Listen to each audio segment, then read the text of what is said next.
Welcome, ladies and gentlemen, to the J.Gray Podcast. We are coming to you live from my garage in SeaTac, and I'm joined by a very special guest. We got Lumia joining us. Lumia in the house. Welcome, welcome. Hi, it's good to be here. Yeah, she just kicked my ass in Mortal Kombat 11 for a couple minutes. That was a lot of fun. Mm-hmm. So what's it like being the only player on the planet using Shao Kahn?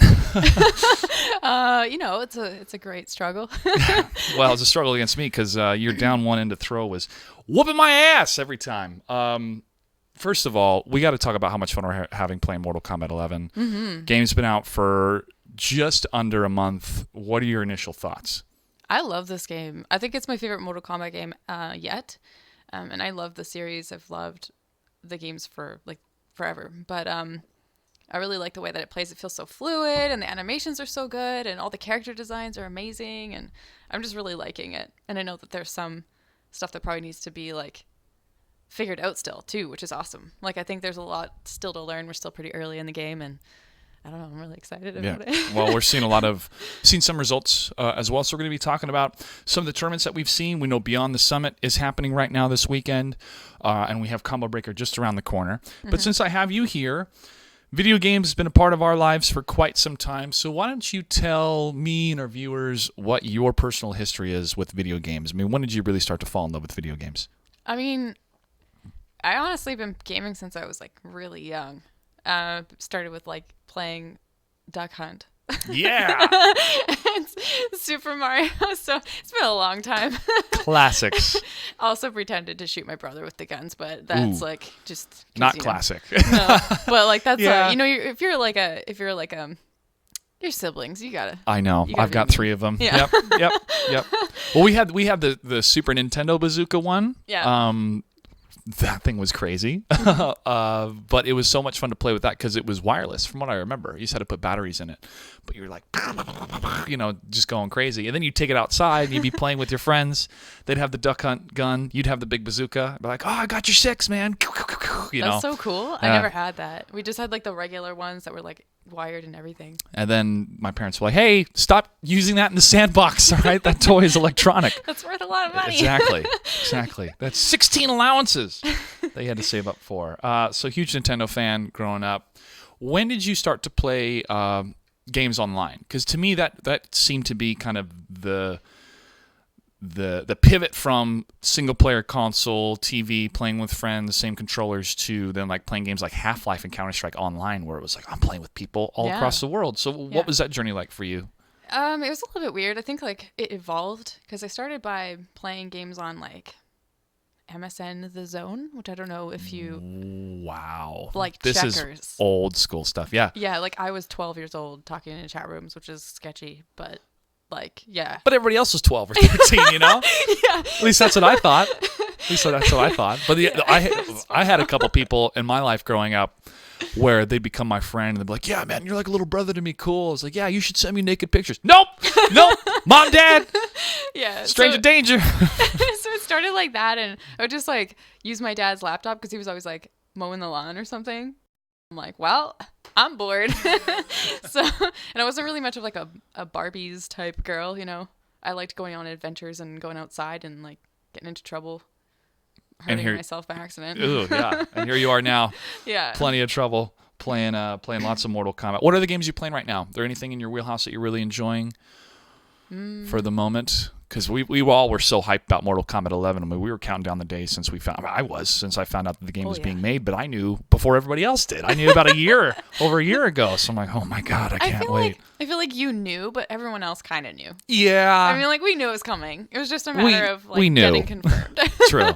Well, and then also human beings love patterns. So seeing the development cycle of, okay, MK9, Injustice 1, MKX, Injustice 2, what do you think is going to happen? Exactly. And I think that when they didn't announce MK11 at, was it E3? E3, yeah. Everyone freaked out. They're like, oh my God, where's the announcement for Mortal Kombat?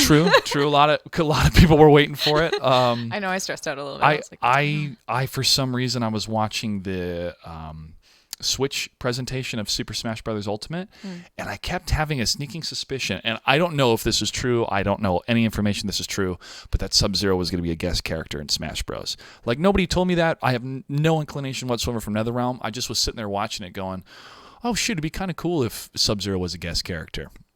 And then now people are like, Sub-Zero's going to be a guest character, blah, blah, blah. Like, there's a rumor mill happen. I didn't even say anything. It just felt like it was kind of, we were all on the same wavelength, like, in our minds. Like, oh, maybe this would happen. Yeah. I think also when we found out that the Mortal Kombat 11 is now on the Switch, we're like, well, that would be a really cool tie-in if one of the most famous fighters of all time, either Sub-Zero or Scorpion, joined Super Smash Bros. Just the one thing they can't do is fatalities. Like, they can't rip out Mario's heart. Or set him on fire.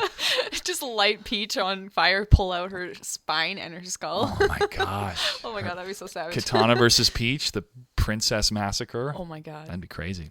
But like, they've already done that once before with MK versus DC. Yes. So, like, it's doable. It is doable. It's possible. Yeah. You know what's funny too is that Marvel and DC had a crossover as well. Way back in the 70s, they had a comic book crossover.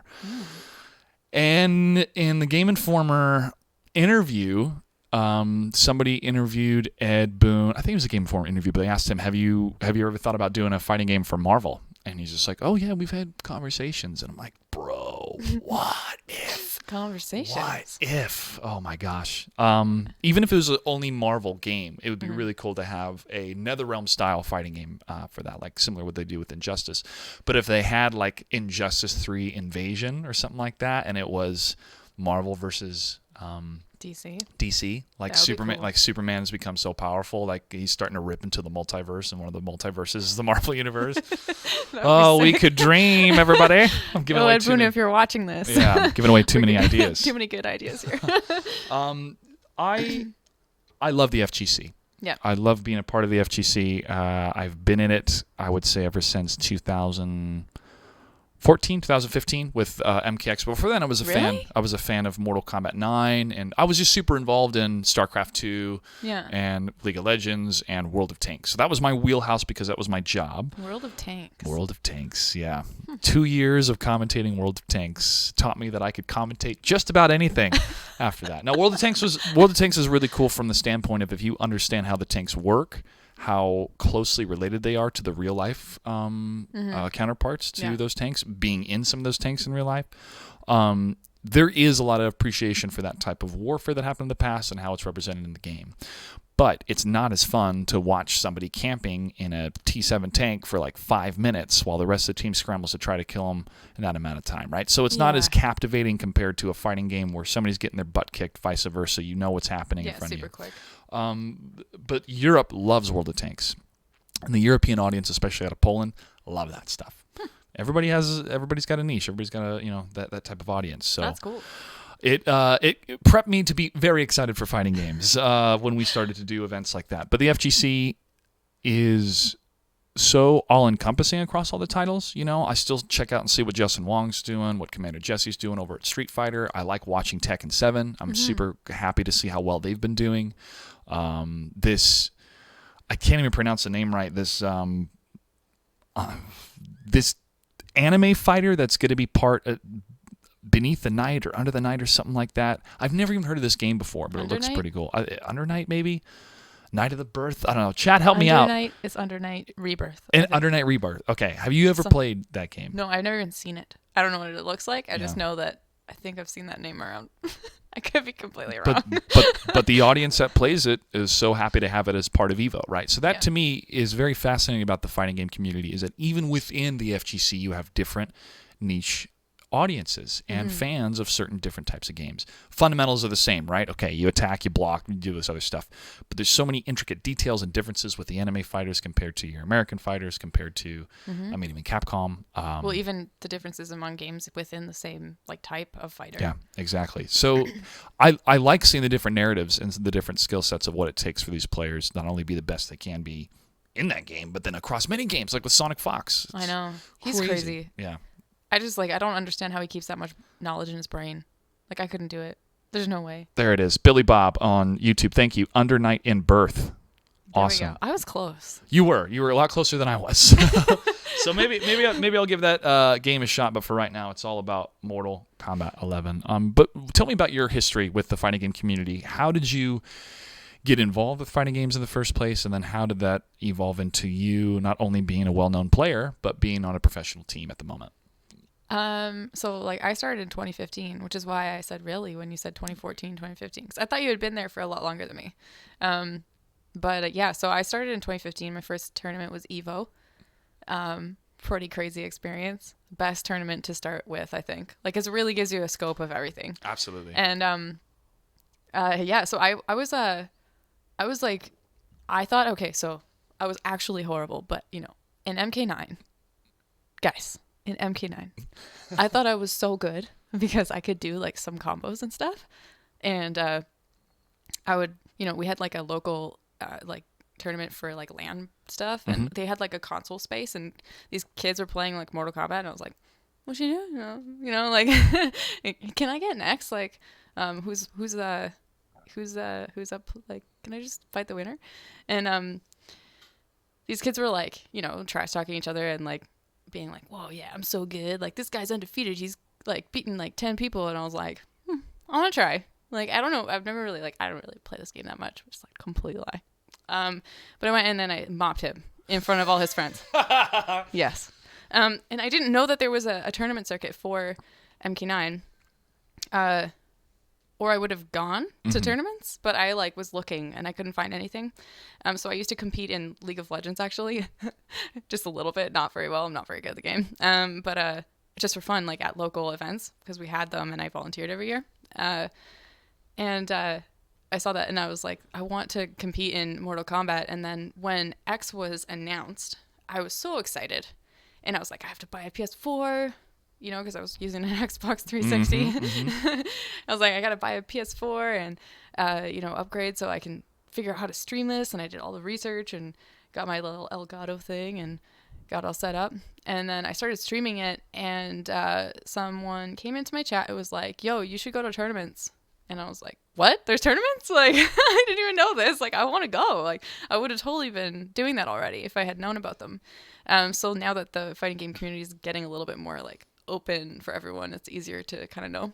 But yeah, so that made me go to Evo, and I had a friend that lives in Vegas, so I stayed at his house and drove there. 18 hours of driving. Wow. Yeah, that's 18 commitment. hours. Yeah. So I drove there because I was too broke to afford like a plane ticket. And I was like, whatever, I'll just drive.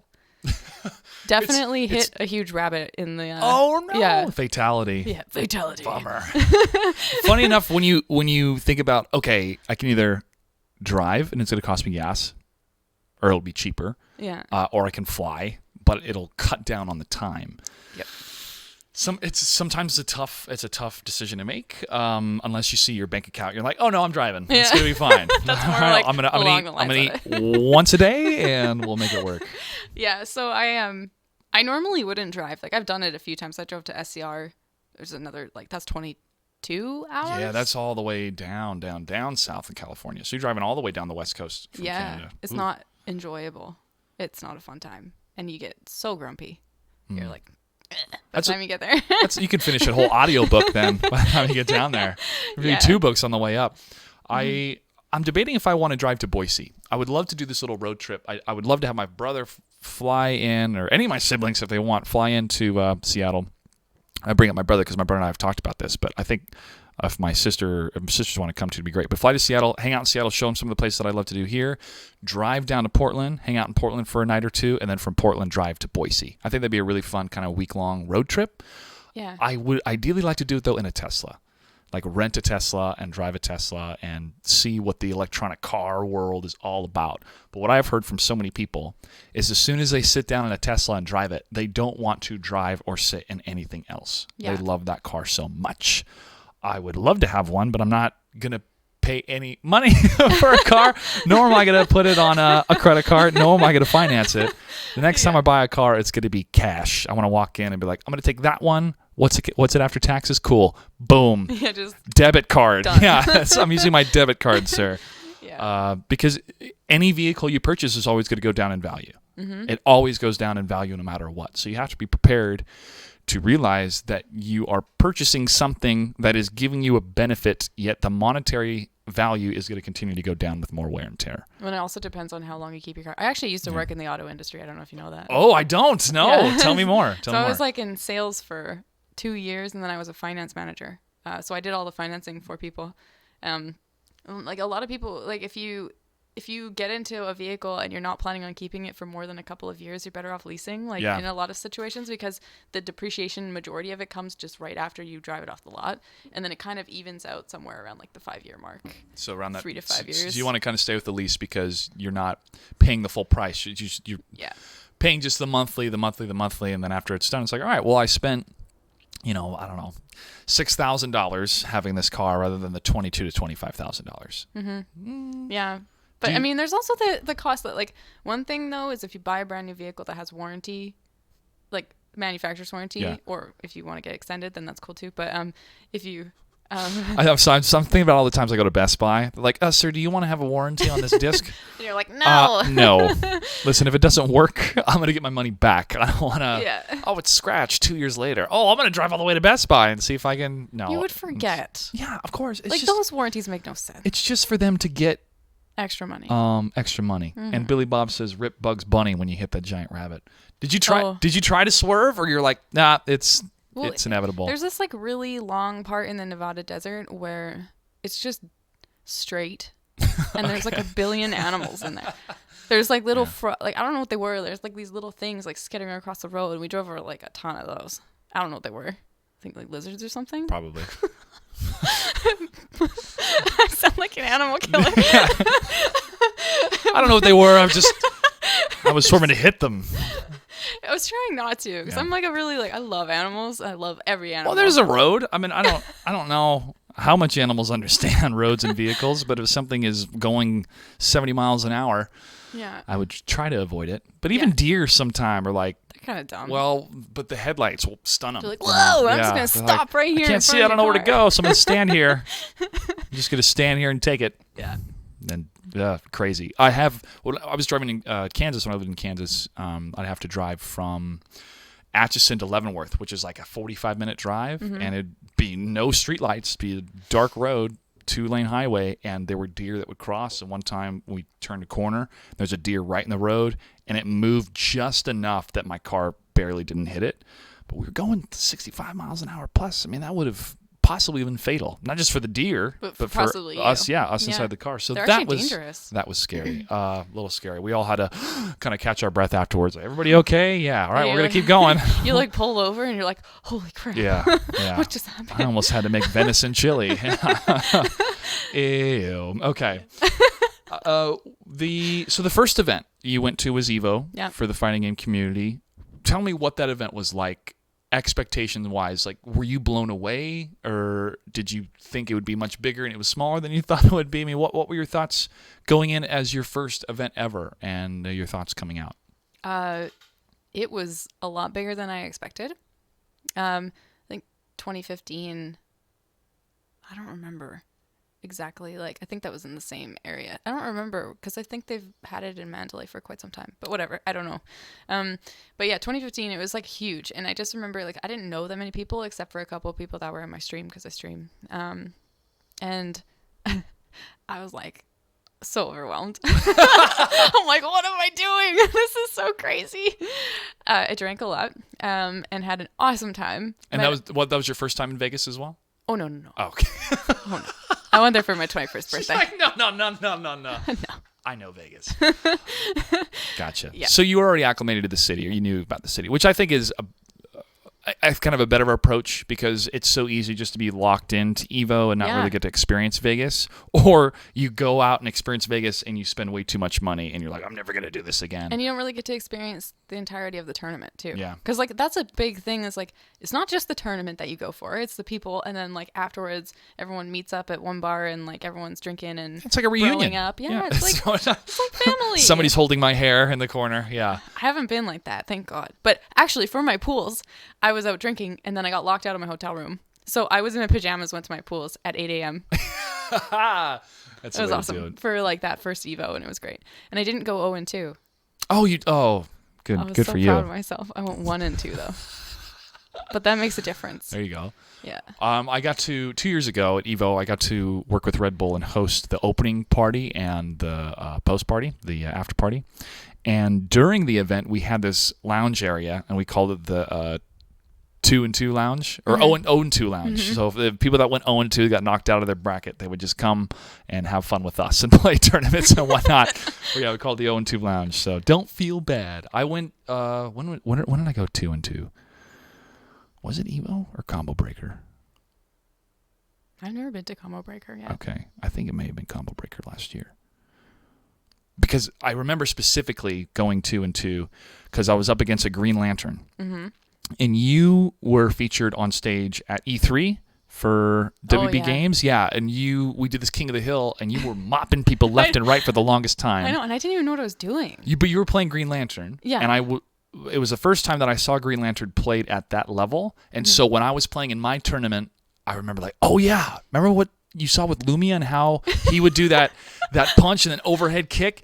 And I was down 0-2 in that specific matchup, but then I came and won 3-2. And there's a video of me popping off, like going nuts. Oh, yeah. But I specifically remembered watching your matches, and that's how I was able to get that victory. So like, that E3 thing was crazy. I actually had, like, my eye was all messed up, so I was wearing sunglasses. And, like, people thought it was just, like, me having an attitude, and I'm like, yeah, sure, that's totally what it is. You should keep it as the attitude. But I was like walking around E3 with like a little eye patch on, like the pirate ones that they were giving out. But I couldn't do that while I was playing. So I just put my sunglasses on, and I was like, whatever. There you go. And so then it was like a thing, and like people kept on saying like, oh, that's so cool. You're playing with your sunglasses on. I'm like, yeah, I did it to be cool. That's right. That's what you tell everybody. Because I'm weird and look disgusting right now. What's up? Don't tell them that. We're gonna cut that part out. That's pretty funny. Was that your first time at E3? Yeah. Okay. Mm-hmm. Let's see. So that was 2 years ago, right? 20. It was in Justin. 17. Yeah, 2 years. Yeah, holy crap. Yeah, last year I did Subnation. So it was 2 years ago. I'll be at E3 this year. Cool. I'll talk more about that with the mixer matchups. We can finally talk about it. It's been announced, which is really neat. Funny enough, I keep thinking like, oh, I'm not going to do E3 this year, and then somebody calls me to host or do something. It's not a bad problem to have. It's a good problem to have. Yeah. Absolutely. But it's just one of those things where I feel E3 is the most bloated of all events. And I don't mean to diss E3. I like E3. I love E3. It's great. But the first time they brought non-industry people in, they were not prepared. The lines are way too long outside. Yeah. People were upset, blah, blah, blah. Okay. And the reason why E3 wanted to do that is they saw the trade shows like PAX, Gamescom that's more public and open. They're like, oh, we should have more of this vibe. I like industry only. I kind of like that vibe for a little bit because you're speaking the language to people that already kind of are set up to showcase and show off some of the coolest news. Yeah. But then it became everybody's got a camera because everybody's got a YouTube channel. And then everybody's streaming from E3 anyways. So the whole necessary element of being there in person to showcase or see these things isn't there anymore because of the power of streaming, where you can just stream from the studio that you're in, like what Sony's going to do ahead of time or what Epic Games, and they can showcase what they're doing. They still want to cultivate that feeling of everybody's going there because it is like a reunion. It is like a reunion for the industry to be like, oh, hey, how's it going? And network and talk to people in person. Yeah. There's no magic wand that replaces the in-person talking in businesses and relating to fans and giving out a bunch of cool stuff and free swag. So that to me is still the power of E3, and I look forward to going for sure. But some days I'm like, every time I think I'm out, they pull me back in. They keep bringing me back. I think that the year that I went was the first year that they had opened it up to everybody. Was, yes. And I was thinking the exact same thing. I was like, wow, this is too much. Like, you couldn't even walk anywhere without getting, like, bumped into, and it was just, like, I almost didn't, like, I enjoyed going, but at the same time I was kind of like, I don't know if I want to go again, just because there's a lot. Like, it was a lot of people, and I don't really like crowds like that. So for me, I'm kind of like, I like my little space, my little bubble, and I'm like, ooh, there's so many people around me. But it was pretty cool to see everything, and I fell in love with a lot of games when I was there, so that was kind of cool. That is the great trade-off, is you can be exposed to a lot of games that you are not part of your repertoire, if you will, but you get to see it played live, or you're like, okay, I'll stand in line for a bit and check this out and get some free swag, and all of a sudden you become a fan. So you're going to buy the game when it comes out. And that's essentially what it is. That trade show is to showcase games that are coming out so fans can get excited. The difficult part about it is now that there's so much investors and investor capitalists that are involved, you have a bunch of fake trailers or trailers that are just put together that do not represent actual gameplay. Like what They're we all cinematic. Exactly what we saw with Anthem. Just representing what is not the final state of the game, and we as the consumers are tired of it. We're getting really tired of having these games come out that are not finished, that are not polished, that are not what we were shown at E3. And I think this is a reckoning for a lot of game developers of we've got to change how we do things in the future. Yeah. Hopefully. But if the AAA developers aren't going to change it, then the independent developers are going to make those necessary changes. But yeah, that's E3 in a nutshell. So I'm looking forward to that in a couple weeks. I really don't know any big games that are coming out soon because I've been so focused on Mortal Kombat 11. Yeah, me neither. That's like all I've been doing. Yeah. It's like real life stuff because like I'm an adult, like I don't have the... Truly. I mean, it's hard to believe, I know, but yeah, no, I've got like a lot like going on in just like in regular life, and then to like balance that with trying to be in the actual like fighting game community and in Mortal Kombat community, and like it's just a lot. It's enough. Like, it's enough. Yeah. I don't really have time to play anything for fun. It's like I play Mortal Kombat for fun, but that's about it. I sometimes play Magic. There you go. I mean, but that's all you need. In my opinion, when the days leading up to Mortal Kombat 11, I was checking out Ace Combat 7, which I really enjoyed that series. I mean, I didn't even know what it is. Back when I was in is it like fighter jets? It's being a fighter pilot, pretty much. God, that's kind of cool. It's fighter jets. It's amazing. And what was so great is I had Ace Combat 4 when I was in the Air Force in college, and I had the flight stick and the throttle. Hold on, you were in the Air Force? Briefly, yes.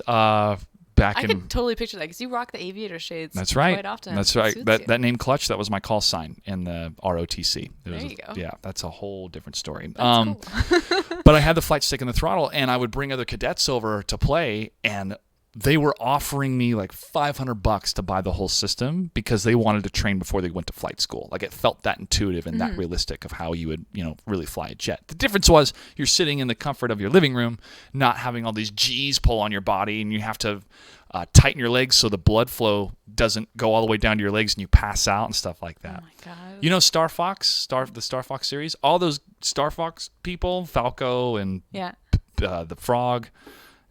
Was it Peppy the frog and the hair? No. Slippy. I'm sorry. Peppy was the Peppy's the meme that's been weird one taken over. I forget. Or no. Barrel roll. Yeah, but what was he? What was Peppy? Was he a cow? A bear? I don't know. We gotta go back. Help us out, Chad. Billy Bob knows Ace Combat's amazing, but the point is they have metal legs because they cut their legs off, so the blood doesn't drain down their legs, so they can be better pilots. I'm like, this is deep. Nintendo. They're like, these animals chop off their own legs so they can be better pilots, but that's why they run around with metal legs everywhere. Oh my God. This is crazy. That's crazy. Yeah, thanks Japan. Okay. Anyway, so that's why. That blood flow, if you're pulling G's and doing a barrel roll or something, you'll pass out. I learned something new today. There you go. My family is in aviation. My dad used to have like a helicopter company a long time ago, but I've never so he's like super in love with fighter jets and stuff, and we used to go to the air show every year, and he'd always like point out his favorite ones, like that's the stealth bomber, this is that. I'm like, I have no idea what you're talking about. Let's go, Dad. Yeah. Great. The A10 Warthog, seeing one of those planes always got me excited because they were tank busters. They were used in the Gulf War, but they would just fly in low and like you could hear just the gun chamber when it switched to guns, just and then take off. Yeah. And you would see there's a really good documentary called Operation Red Flag that was shot in IMAX, but it showcases this Air Force training for this pilot. And you would see in slow motion the A-10 Warthog come down and just the ripples from the ground when the bullets would hit, just pow, pow, pow, pow, pow. I'm going, oh, man. That's pretty cool. cool. It's cool to be, the one piloting that. Not cool to be the one getting That'd shot be out with one of those things. Yeah. Not an enjoyable experience. Not an enjoyable experience. Well, let's talk about more enjoyable experiences then. Mortal Kombat? Yeah, exactly. So you've been involved in the FGC since 2014, 2015. You've been around. We've seen you showcased a number of times. What has been one of your favorite moments so far in the scene? I don't know. I've had so many. I'm like a really sentimental person. Yeah, so me I'm too. Like, so name a few. Name one or two that come to mind. Well, I commentated top 8 for MKX at KIT this past KIT, so that was pretty cool. And that was my first time ever commentating like a real tournament, because I do Babality every week, which is like shameless plug, guys. It's Babality. it's like a ladies only King of the Hill where we kind of like showcase the women of the NRS community and get them to play. And then I commentate it with Manushka, who's lovely and amazing, and really funny. But that's kind of like what we do every week, and it's a little bit more casual. And so going to do that after, like just getting all my practice in my own safe space was nuts. I was so nervous. I was shaking, and I'm like, oh my God, don't say something stupid. Just don't say something stupid. Well, that's me before every show. Yeah. People are like, do you get nervous before shows? Yeah. If you're not nervous about your passion, you're not passionate enough about it. Learn that from the Food Network. I've talked about that before in the podcast. But yeah, you do get nervous because it hones all your senses into the moment. And the trick is let yourself be nervous. Let it flow through you, kind of like the Force. Let it flow through you, anger, nerves. And just keep going over your lines. At least for me, just keep going over your first line. Keep going over your first line. Keep going over your first line. Because as soon as you nail that first line, you'll let it flow. Yeah. If you've rehearsed a number of times. For commentary, it's a lot of improv. It's a lot of improv. A lot of people ask me, how do I get better at being a commentator? Take improv classes. Yeah, I asked you that, and that's what you said to me. Take improv classes. That was pretty cool because, I've asked so many people. I think that the FGC is a world, or an entire wealth of knowledge. You can just, everyone's so friendly and awesome. So you're like, hey, can you teach me how to do this? I'm struggling. I don't know how to proceed from here. And I've had so many people, not even just in the NRS community, but from Street Fighter and from other games, just kind of give me advice and a kind of not mentor because they're not there every step of the way, but give me tips when I need them. Yeah. And everyone's so supportive, and it's awesome. Yeah. Well, because we're all trying to build it together. Mm-hmm. Sure, there's some egos in there. I mean, I definitely have an ego.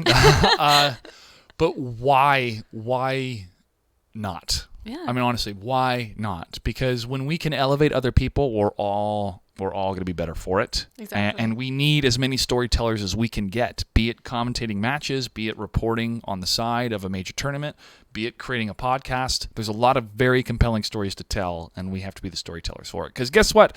The boomers are not doing it. The baby boomers are not doing it. They're complaining right now on Twitter going I can't believe ESPN is showing Overwatch. All these nerds. It's all right, man. Well, the world is falling apart. I think it's cool that these entrepreneurs are trying to put something together that they love, which is pro competition. Oh, wait. We've seen this before. It was 100 years ago, and it was called football. Everybody thought football was a joke if you wanted to do it professionally. You played football in college, and that was fun, and then it's over. There was no NFL 100 years ago. But then a number of people kept pushing for it, and then a number of people thought, okay, we're going to broadcast this on our local stations, and then more and more advocates, more and more storytellers are like, hey, this is compelling. This is a sport that people want to watch. It's different than baseball. Let's do it. And now football has been the number one sport when it comes to media broadcasting for a number of years. It's on the decline now for a number of reasons. But I was going to say, it's actually supposed to be, I've done a lot of research on this lately, kind of like a little bit of a analytics nerd, so do a little bit of research there about things. Go. So apparently esports is actually projected to overtake the NFL in the next couple of years. Sure, but that's... isn't that crazy? That's whole aggregate numbers, though. Yeah. Because, and I don't like it when people, from the business standpoint, outside of esports, are like, oh yeah, esports is going to take this over. Okay, but that is fighting games, League of Legends, Dota. They're all separate audiences. Well, I mean, it's just traditional sports is one thing, and then you have esports. Yeah.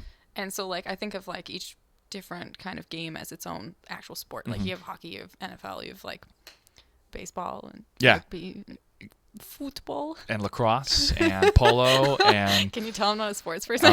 Chess, spelling bee. Darts. Well, what's funny is we'll see darts. Yeah, that's a good one. Bowling. We'll see spelling bee. Oh my gosh, Canada curling. Sweep. Yeah. It's just nonstop. But we'll see spelling bees and stuff on ESPN, and I don't see this whole outrage from people this isn't sports, just spelling words. It's a competition, bro. Can you calm down? Okay, not everything has to be putting on pads and running 30 miles an hour and trying to crack heads until you have brain damage years later and the NFL doesn't take care of you. Oh, I'm sorry. Is that sensitive? Oh, I'm sorry. Are we laying down the truth here? Yeah, that's real. Yeah. So I find that argument from the boomers just old people. Oh, this isn't music, and they would listen to modern music, or if this isn't sports, and they would see modern competition. Okay. if they don't want to categorize them as athletes, fine. But they are doing something that's skill based and that not everybody can do. Yeah. I consider it an athletic feat and an athletic skill to be able to do that. We'll see. We'll see what happens in the future. It is such a unique time, not only for the esports side and all that being added together, but esports does not need television. No. The reason why traditional sports was successful broadcast-wise is because people sold radios in order to listen to baseball games. You bought a television set in order to watch the big game at home.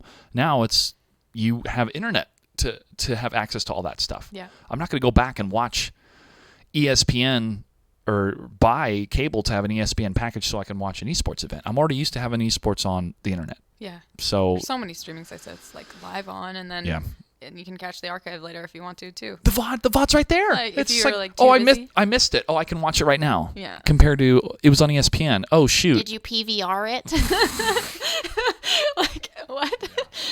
But the thing is that like I think that putting it on regular traditional television is kind of like a waste of money almost. Absolutely. Like they're catering to the wrong demographic. They're not catering. They're not catering to you and I, the audience. No. They are catering to two things. One, their own egos of, oh, look at what we accomplished of putting this on television, because that satisfies the older executives that feel the prestige is television, right? So it satisfies that.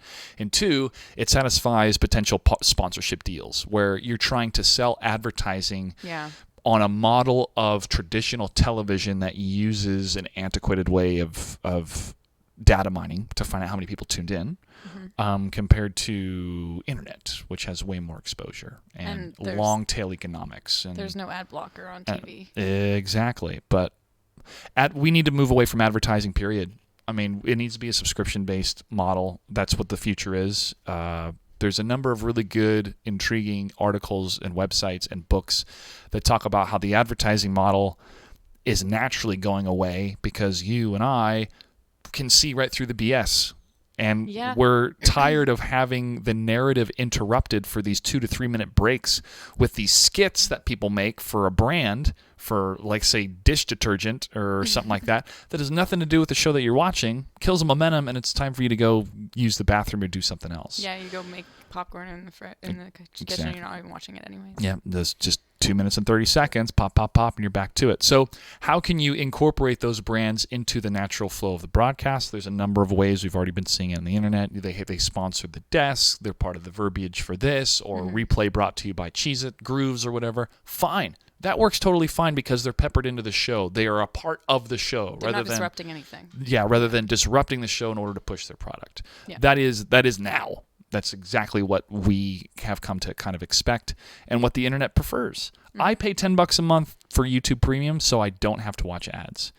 I watch YouTube more than anything else, or I'm on YouTube more than any other platform, including television, including live streaming. I'm watching YouTube all the time. Having that option to pay $10 a month for no ads probably saves me a couple hours a month of my life not having to sit through advertising. That's true. So I would much rather have that subscription model rather than the advertising model. Yeah. But what about you? What are your viewing habits? Well, what is the average viewing habit for you? How much time do you spend either on YouTube or Twitch or anywhere, would you say, a given week? I spend a lot of time looking at streams. I usually lurk though, because I'm always working on something. I can't sit somewhere and watch something. I'm way too ADD. So it's like second screen viewing for you? Yeah, like okay. I cannot do that. It's not going to captivate me unless I'm doing something or like interacting in some way. I see that. Yeah. Melina for DLC. Yes. We got, by the way, folks, we can see chat, okay? YKB, can they see what we say? Yes. In denial. See ya. Have a good afternoon. Bye, denial. Thanks for stopping in. But yeah, we can totally see you, chat. We just got into it on that conversation. Oh, we did. Interesting. We did. I'm actually interested in reading those books. I'm not going to lie. Because that's the type of stuff that I like to learn about. I like all that type of stuff. But anyways, what were we talking about? Oh, yeah, viewing habits. What are your viewing habits besides Melina for DLC? Yeah, see, this is the example of the ADD that I have. I cannot just sit there and look at a screen for hours on hours. And that's another reason that I don't really, I told you, I haven't seen Endgame yet. What? Yes. Okay. So what? I've seen it twice. Okay. And I want to see the movie, but I can't just bring myself to go spend that much time dedicating it only to watching the movie. And I'm like, in And my head, I'm just... please do not check your phone during the movie. Oh, in no, the I'm not one theater. of those people. If you go to the movie theater, you have to be there to watch. If you guys see an article that I've gone to jail for a while, it's because I finally lost it and just went crazy on somebody who checked their phone in the theater. I hate that with a capital H. Anyways, keep going. Yeah. So, I mean, like, I can't sit there for very long. So, I mean, I always have like a stream open while I'm working on stuff, or if I'm gaming, then I'll have it open on another thing. Usually like to support smaller streamers, actually. Yeah, absolutely. I'm not really a big streamer type of person. Like, I don't really like watch like the big guys like Shroud and like Ninja and stuff like that. Even though I have watched them. They're really good at what they do, but I like to support the smaller communities because I feel like that's when it's really authentic, and it's like, you know, they're not worrying about pissing someone off or like disrupting things as a sponsor, or even getting banned on Twitch, honestly, because they're too small. Nobody's going to care. Or saying a bad word, and it was supposed to be a teen stream, and all of a sudden they got people breathing down their neck. Yeah, that's the price of more success sometimes, is you have to please a lot more people, and you have a lot more at stake. I've watched a couple of the big streamers occasionally here and there, like if they're doing a big promotion or whatnot. But yeah, I really like just tuning into players that I know that like Scar or Ketchup and Mustard or others, because when I'll watch their streams too, I'm trying to learn who they're playing, what they're doing, how they're doing it. So it's not just entertainment, but it's education for me as well. Yeah, I do that too. I've been... I've hit it really hard at the beginning of the year with my YouTube content and streaming a lot more, but then I got this contract with Mixer. So that time that I had carved out personally to build this content, move over to Mixer to launch this show. Now that we're going to be going live on Monday, and after we get the first couple shows under our belt, I'll have a little bit more time to start doing stuff again on my own channels. But some days when I want to stream and stream, I feel guilty that I don't, but I know that I don't want to because I don't feel like I can be on. Like I can because I need to be entertaining when I'm streaming, right? If not, then it's just playing a video game and sitting by myself. So I have to be on and I have to be in the mood, but I have to schedule it out and tell myself, okay, you need to stream at least 5 hours this week. That's your goal. Figure out where you're going to carve out the time to do it. Even if it's at midnight for an hour, make it happen. And that has been my, quarter two, I got to turn the corner and start doing that more and more often. But it's tough when you have a lot going as an adult, right? I have a house, I got a garden, I got to do all these chores. So all that stuff has to take precedent, because if I put it off, then I'm going to feel guilty if I turn on my stream, because there's stuff that I got to do around the house. And there's also just like, I think that it's really hard because gaming and streaming and everything is very time consuming. If you want to be good at something, it's time consuming. And it's really hard to maintain that balance because you can't just neglect the rest of your life. You have to sleep, you have to eat, you have to maintain like your bills and take care of things. And especially when you're like I'm 27, so I'm not like super old, but like I'm at the same time I'm like in a position where I'm like an adult and I have adult responsibilities, and I don't get the luxury of, being able to kind of just like not worry about things. Like I have to think about my future and I have to think about what's going to happen. So I feel guilty if I don't do something. Like I'm like, I need to be productive today. What am I going to do?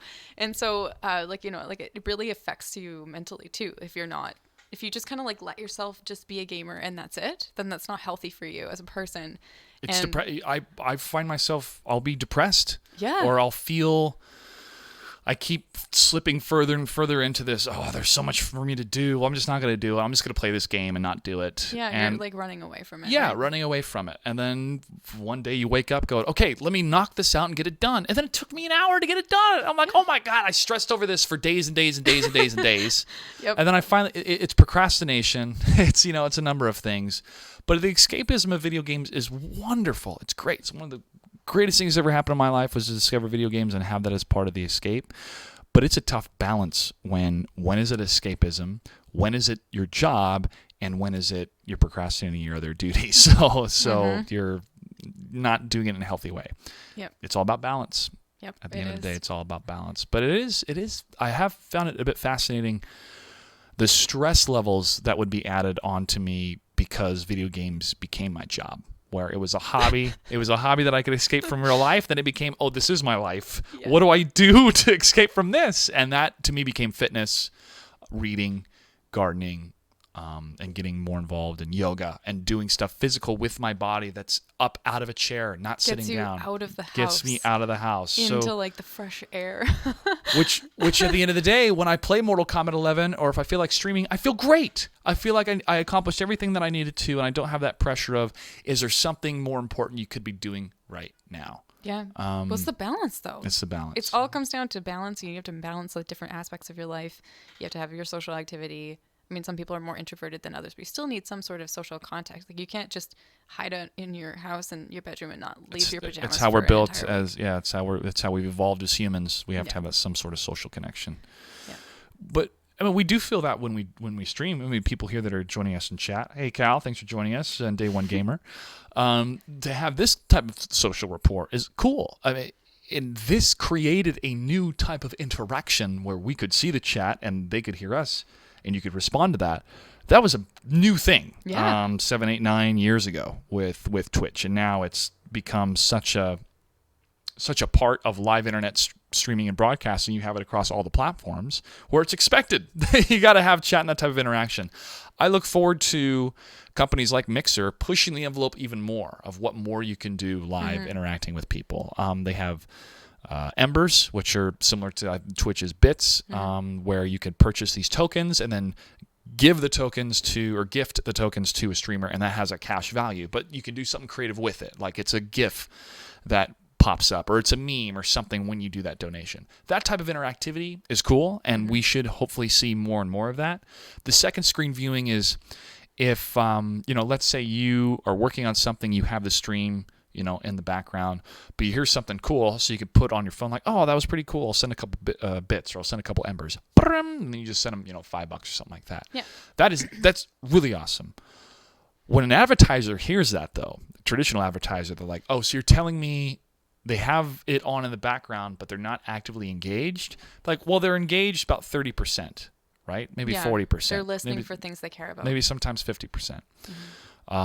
So they have to be engaged with the talent that's doing the broadcasting, or the player doing the broadcasting. And when that talent or player can integrate the product or the sponsor seamlessly to where it feels like it's part of the show, and then subconsciously you're like, oh, what keyboard were they using? Oh, yeah, by the way, they talked about the keyboard, which is one of their sponsors. And like, oh, it seems like a pretty good keyboard. Maybe we'll check it out. Okay, I'm going to buy it. Yeah. It's more of the brand and the product was part of your entertainment of the show. So you feel you have a better relationship with that product rather than the stream stops, you hear this commercial, oh, I'm going to tune out. Oh, my gosh, this commercial again. Yeah. So does that make sense? Unfamiliar voice. Absolutely. Yeah.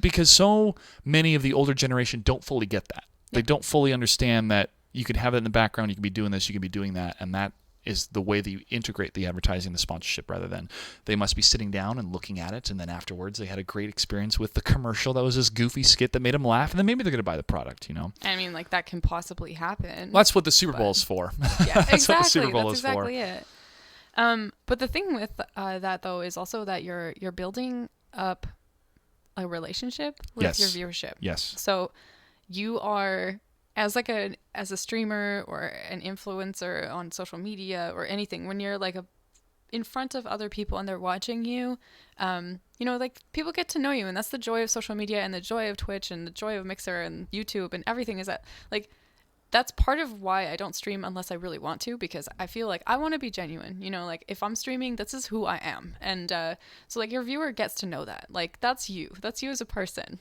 And so you kind of build almost like a friendship with them, and they kind of have a different understanding of you. And I think it's really cool, but that's also why doing affiliate marketing or stuff like that, like similar to ideas, like if you have sponsors or whatever, that's why it's good, because you would more likely ask your friend, like, hey, I really like your microphone on your stream, like, what did you use, than just going to the store and, like, or seeing a commercial on TV and be like, oh yeah, there's a microphone. It's one of the most powerful word of mouth advertising is you have an audience, you tell the audience, I really like this mic, you should check it out, and then even if, oh, here's the link to that mic's website or to the Amazon website, and if you use this code, tell them I sent you or whatnot. Yeah.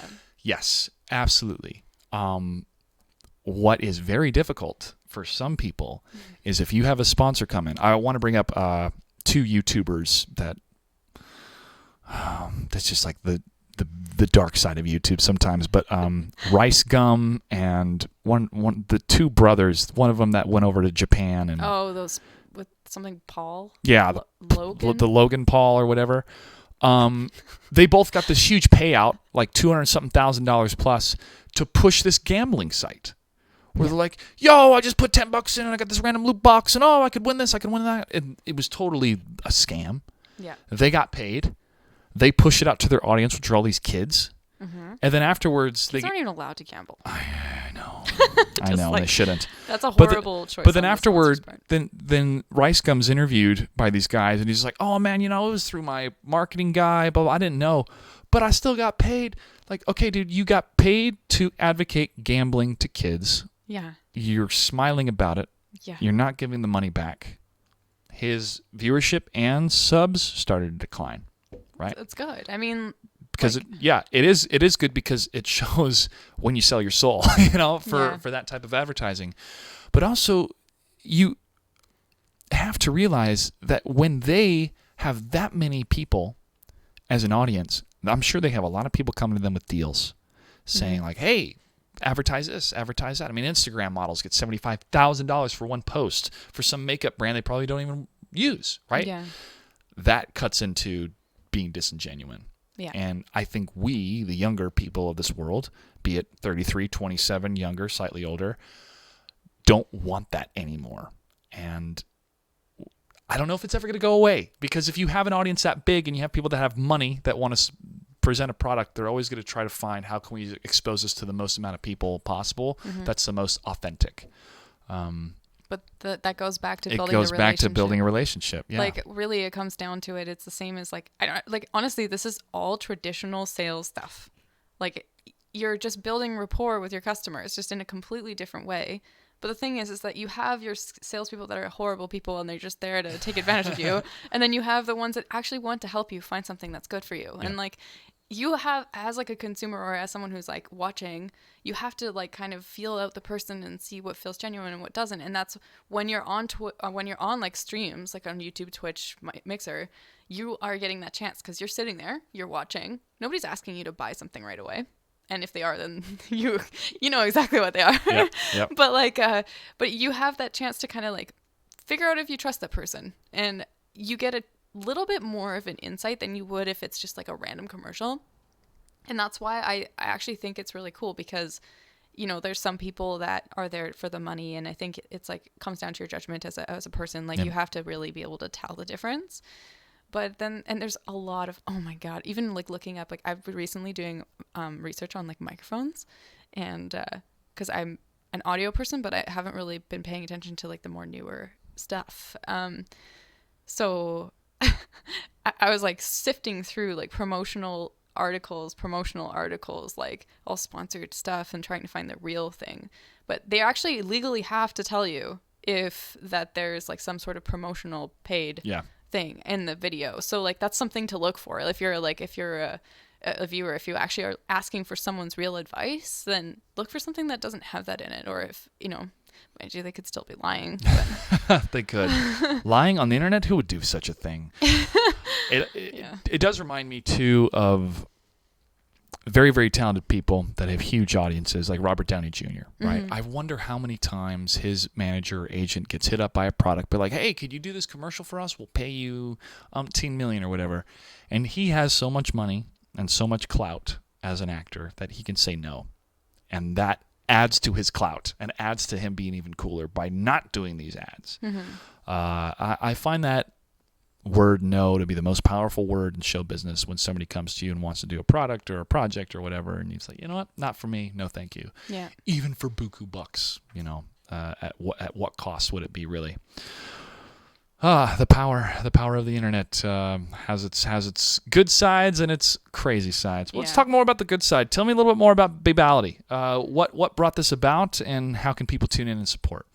So basically, like, I've been kind of like, my first tournament I went to at Evo, and I went there, and when I went to go down to my pool, I got asked like, yo, are you like, is this your boyfriend checking in? And I was like, oh, come on. And I'm like, no, that's me. Like, I'm here to compete, actually. Hey, everybody, don't do that. If you do, you're a dick. But I mean, like, it's also, like, as much as that sucks to hear as a woman, it's also, like, kind of understandable in a way because there's not very many women that come out to events. And, like, the only way to break that kind of stereotype is to just be there, you know? Be there and play. Show that they exist. Like, people say, like, oh, yeah, there's not that many girls in the Mortal Kombat community. I have a group of more than 50 women right now. And, like, that's crazy. And I think that's so cool. Like, I love that. That just makes me so happy. And not all of them are going to go to tournaments, but, you know, if they choose to, I want them to have, like, the support that's there. You know, like, to feel as though they know someone and to feel like they can have someone rooting for them when they're playing in their pools. Even if they go 0-2, they've got a support network. And it has made it. You've seen it make a difference. It has made a difference. Absolutely. So, like, this has been a thing for me since Evo 2015 when I was there, and I was like, oh man, I feel so weird. Like, I was by myself, and you know, I'm like kind of awkward, and I don't want people to feel that way. You know, like I want people to feel supported. And you know, as a woman going to a tournament, especially by yourself, it's a little bit scarier because you know I think that like we have a little bit more to worry about in some senses, and not necessarily because of like real threats. It's just something to be cautious about all the time. And that's just kind of like part of what it's like. But you know, it's also like when you do go to the FGC events, like I have never had any actual bad experiences in person. Like just that one kind of like, you know, it wasn't that bad. But like as far as like actual scary experiences, nothing. And like the FGC is a really great place. I mean, it's a bunch of people. Like there's a lot of people in it, so you have your good eggs and your bad eggs. But like it's not like a predatory place to be. And I feel as though it's not properly represented online. So, like, I don't think really anything has been properly represented online in a long time. Yeah. But I understand what you mean because it can be very vitriolic, especially when people have emotions and they immediately got to respond when they see something. Mm-hmm. True, especially on Twitter. I mean, how we see that boy, girl, whoever. I mean, it gets a little bit crazy out there. And it's not the same as being in person. But a program like Babality, I was so happy to hear about it. One, because it fits within the whole vernacular of Mortal Kombat. But to have this consistent, let's get together and play and support each other is great. Is there anything that tournament operators or those in the community could do to help either facilitate this or be more welcoming to anybody that's not a straight male that is typically the majority of FGC people? Or is it just keep doing what we're doing and be welcoming and be supportive, and at the end of the day it matters who got top 8 and it doesn't matter what their gender is or who they like or whatever, it just matters they got top 8? I kind of feel like it's the second one. But I do know that like there's like a couple tournament organizers, like Guido helps with like KIT. He actually has sent women to me like, hey, if you're wanting to play Mortal Kombat, like go talk to Lumia. And I think that's really cool because I want everyone to like, it's basically just supporting the women, and like I want them to feel comfortable. And because we practice every week, and it gives me practice commentating, and it gives them practice when they're you know, playing in the show, and it's a little bit more competitive, I guess, because it's streamed, so it's like a little bit more formal. You get that little bit more of like the little bit of nervousness, not the same as when you're in an actual tournament, but it's not the same as just playing casuals with your friends at home. It's practicing for the real thing as best as you can. Yeah.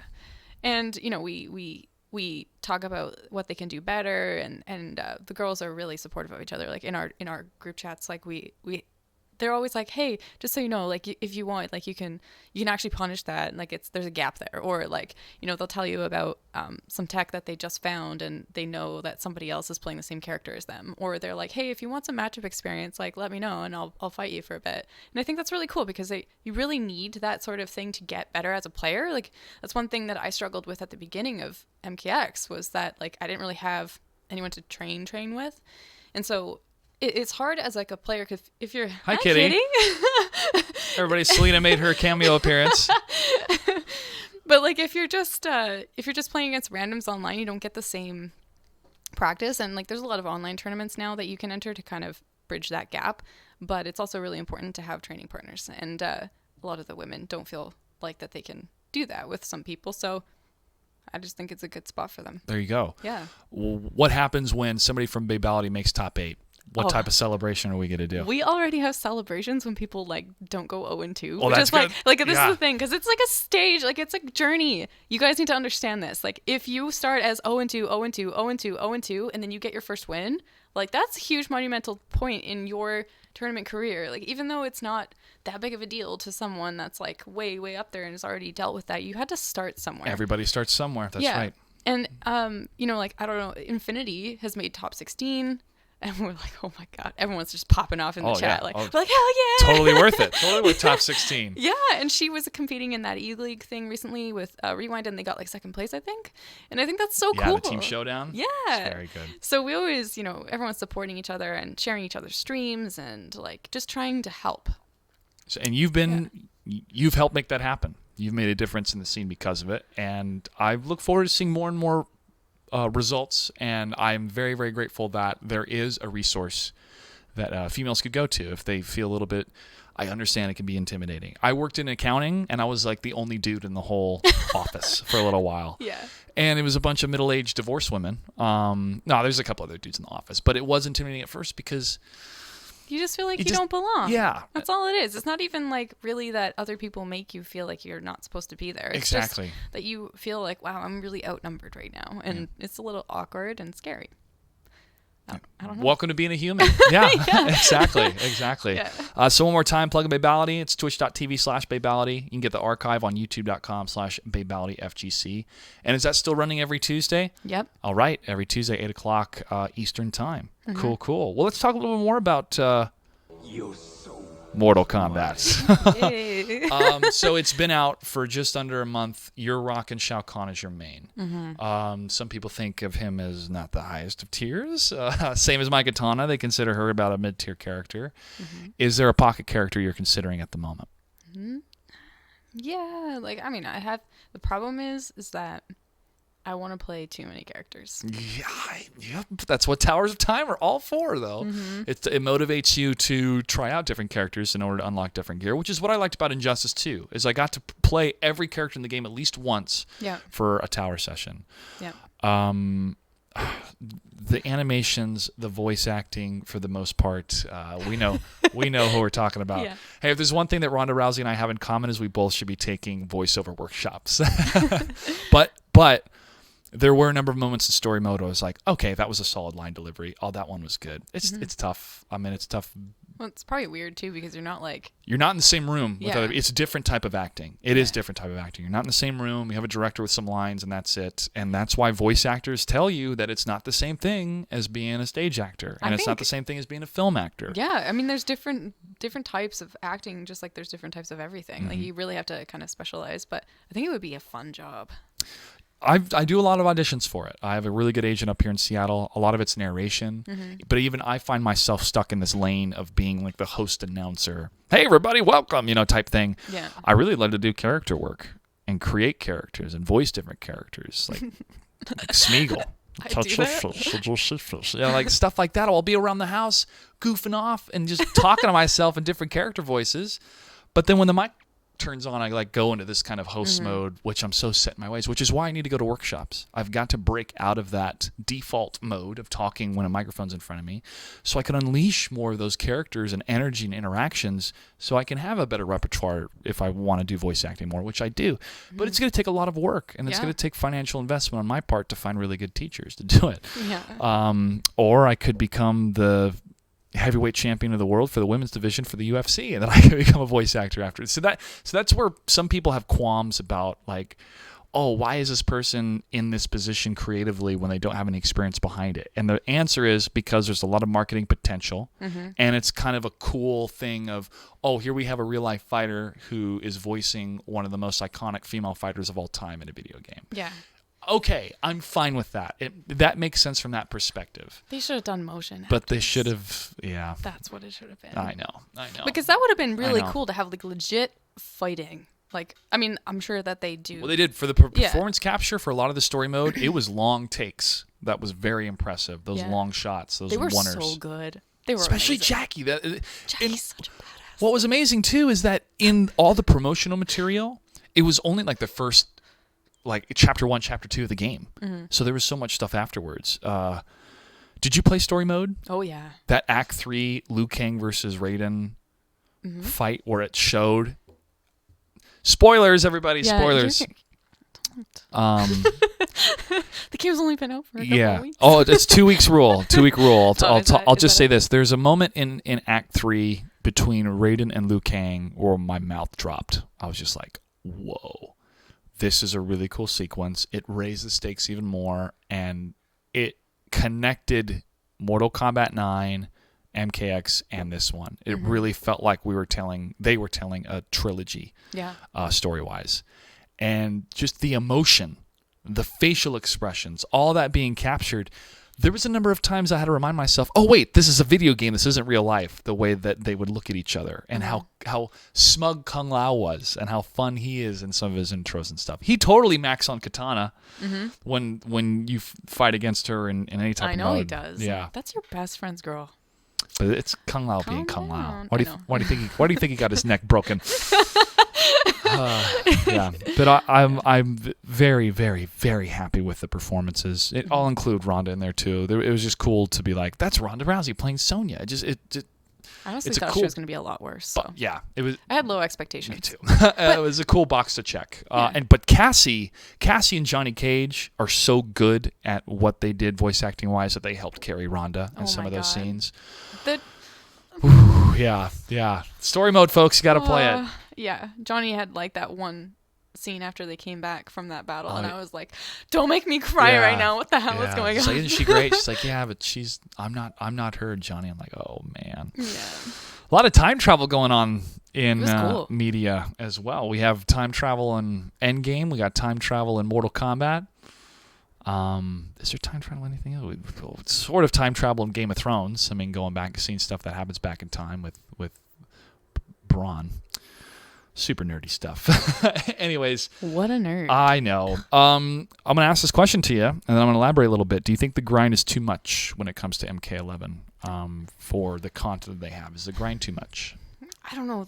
I feel like I have an unpopular opinion on this. I don't think it is, because I think that none of it really changes your gameplay. Like, you can play the game, and just enjoy it. And also, just do what I do and set the AI. Get a turbo controller, just press X. Just do the AI, you guys. And then put the Towers of Time on and then press X every time while you're working. That's what I did to get the Catwoman legendary whip. Because it was an in-between E-League events where I'd fly out to Atlanta. So I had 3 days at home, and I'd just go... come on, we gotta get it. So by the time I got to E-League, I'd be like, I did it! I got that Catwoman legendary whip. But there was one piece of gear to complete this other set I had from Catwoman that never dropped. Oh my God. Never dropped. See, that kind of 200 something hours. Yeah, and I talked to NetherRealm about that too. I said, gentlemen, ladies, it's an unfair ask for your customers to have to grind 250 hours just to unlock one full gear set that you've been waiting for. I mean, I had plenty of other gear from Catwoman. I had a lot of the same drops over and over again. I don't like that. I don't like it. That is a point of frustration to me. So yeah, when you get the same thing over and over again, that sucks. I mean, it's World of Warcraft vanilla all over again, where loot would drop. You'd invest all this time. The loot would finally drop, and it wasn't even... There was nobody in that class would get it, so nobody could use it. So we're like, why even have this as part of the code in your system? It's just going to cause nothing but frustration. Yeah. And you're asking us to then invest another number of hours. So they told me, okay, we're going to address that. And they did with this specific gear on specific character towers, which is great. I like the specific character towers because it gives me something to grind towards. The crypt, cool, had a lot of fun in it.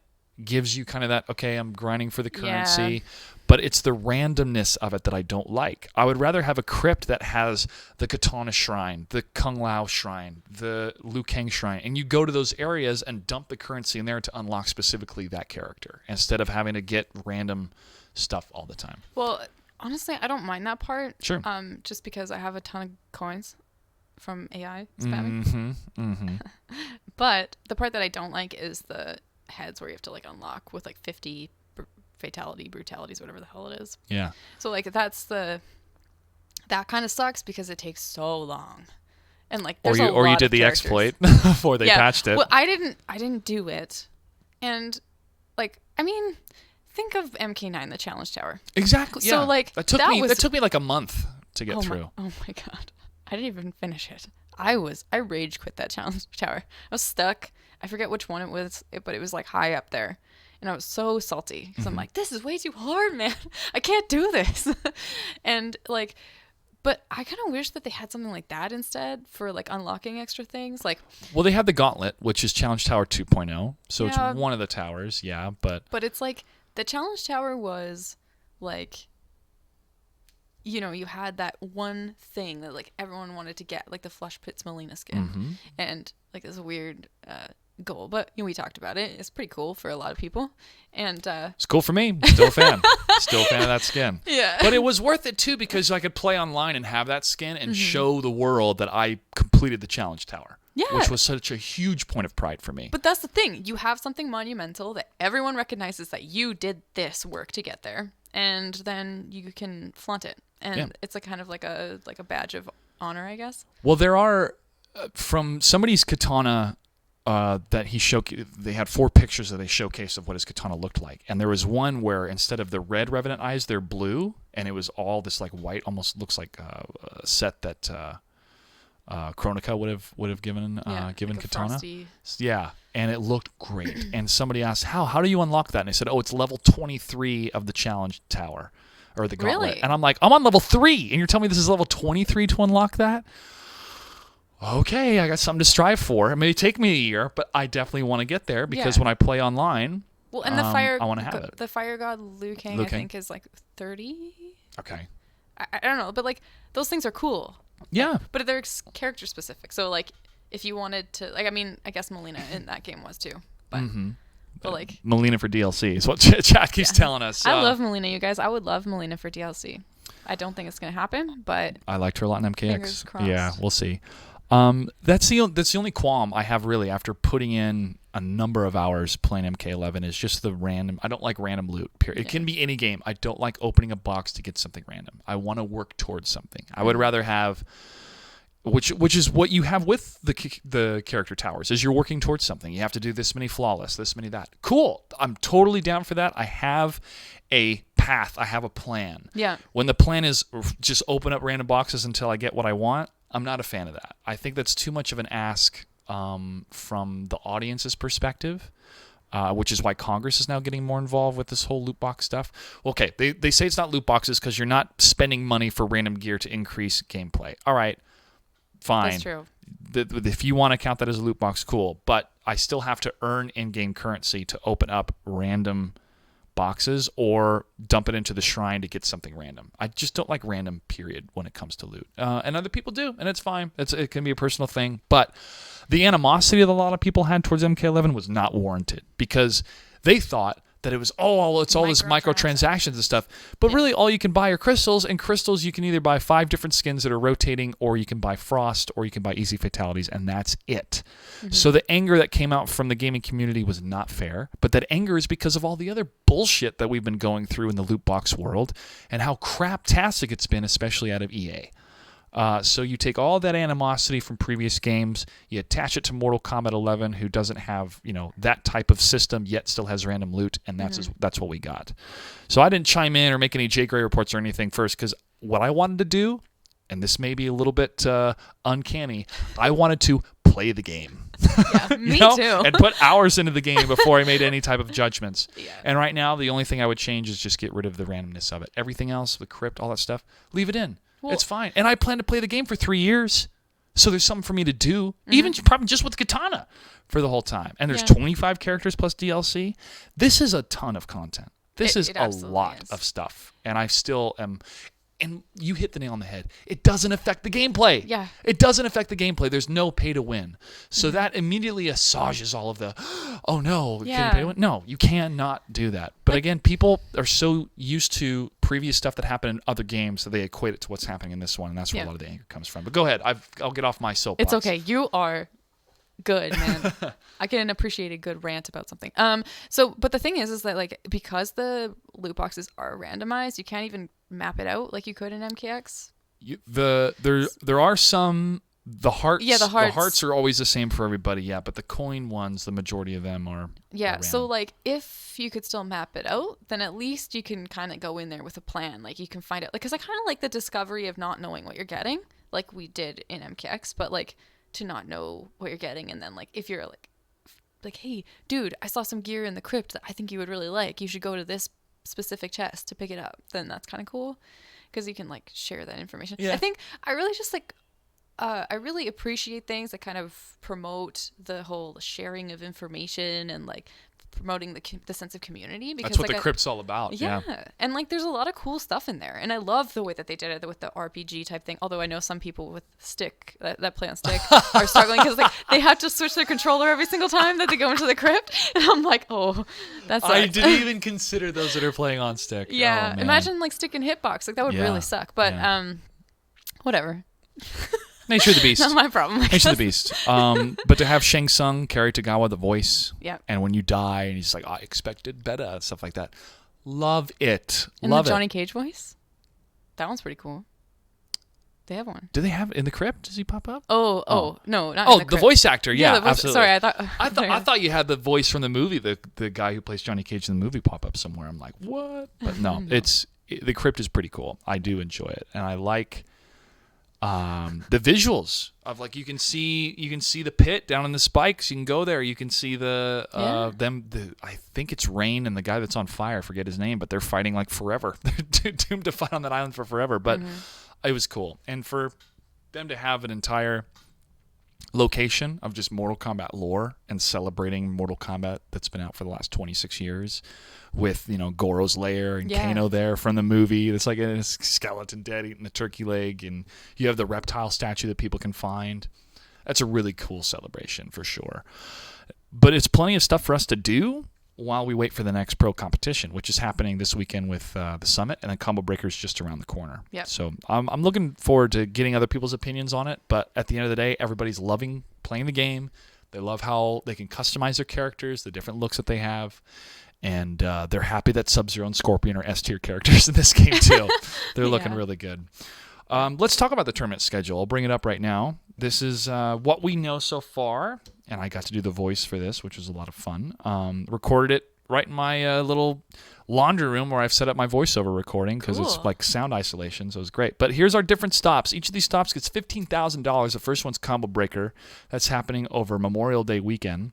Then we have CEO, then Vienna, Evo. Then we have the event in Dublin. We got DreamHack. Brazil's got its own event. East Coast Throwdown, NEC, and then the Last Chance Qualifier. And the finals are going to be in March. So this is a full, pretty much 1 year program that allows us a bit of a reprieve and downtime in the during the holidays, and then we kick it right back off with the finals in March. I like this approach because one of the things that I'm concerned about, and we've been concerned about in the esports space, the video game competition space for a little while, is burnout. There's no off-season except around the holidays. This gives us an off-season and also a really compelling narrative after the Last Chance Qualifier of knowing who are the top 16 players for like 2 months or a month and a half. We're going to know who's going to the finals. I like that a lot. And it's kind of cool because they get a chance to kind of like, they're already good, but then they're going to get a chance to take that to the next level without people. I mean, people will still see, but like if you're not following the FGC as closely and you're kind of watching just the pro series, then you get a chance to see that improvement over like such a huge gap. That's gonna be crazy. And also see who's kind of split into different camps, training camps. Be real smart if after the holidays, like, all right, we're gonna grind, and practice and hone our skills and see who's gonna make it. And that to me is gonna be a really, really compelling time to make reporting content and do interviews and get their stories ahead of time. So by the time we get to the finals, we know everybody that's playing, we know their background, their history, and hopefully have a human connection to them, which is very important for anybody who may be new watching or even us veterans to be like, oh, I didn't know that Tekken Master did this or that when he was a kid. Man, that I did that too. So it creates that type of human element, which is good. So finals in 2020, plenty of side tournaments. I'm still doing Battle for Seattle. More details happening after Combo Breaker, but it's going to be a fun online tournament that I'll host right out of here, out of my house. $250 on the line per cup. I'll definitely do it on PS4 and Xbox. I want to give some Xbox some love. But ideally, I want to fly 4 players out Labor Day weekend and play some first 10s. You got to play on the big screen in the den room. Yeah. How was the response? Was it a good response on the... I mean, I don't really I don't think Shao Kahn has like as tight of execution that like you know what I mean. Like there's some characters that are a little bit tighter as far as execution goes, but I dropped a couple combos. Who knows? Maybe I can just blame it on that. Oh shoot! Well, I dropped a few the too, option but select. No. That's not what it is. I maybe will get some monitors that are a little bit faster refresh rate, but that's the best refresh rate you can get on a 65-inch TV, 4K, and it's pretty gosh darn good for me. So I liked it. It looked good too. It does look very good. The game looks incredible. 3 out of 5. 3 out of 5. It should be 3 out of 5. It should be 3 How out of many? 5. I mean, I don't understand why Intersport changed it. We've already done this research with NetherRealm games ever since MK9 and with Injustice, and especially MKX, where 3 out of 5 felt appropriate. I understand that there is a timing issue when you have so many matches that are happening, but it needs to have consistency that's best for the game, period, and you need to structure your tournament around that, not try to reduce it in order to fit your tournament schedule. Absolutely. And also, I think with MKX, I think maybe the reason that this is just my theory, so guys don't take this as fact, but it would make sense if they thought that maybe because MK11 is a little bit slower than MKX was, that they could get away with 2-3, but like I don't think so. No. It's not even that slow. Like people find a way to make it fast. And like at the reveal event, it seemed like a lot slower of a game because nobody knew how to play it properly Exactly. yet. And it was relearning how to play Mortal Kombat. Yeah, and I went to the reveal and I was like, oh my god, there's no combos. I'm like, panicking, and now I'm doing like pretty swaggy like combos with Shao Kahn, and I'm like, oh, what was I worried about? Oh yeah. Oh, they hurt me. That's for sure. I'm very worried about your combos.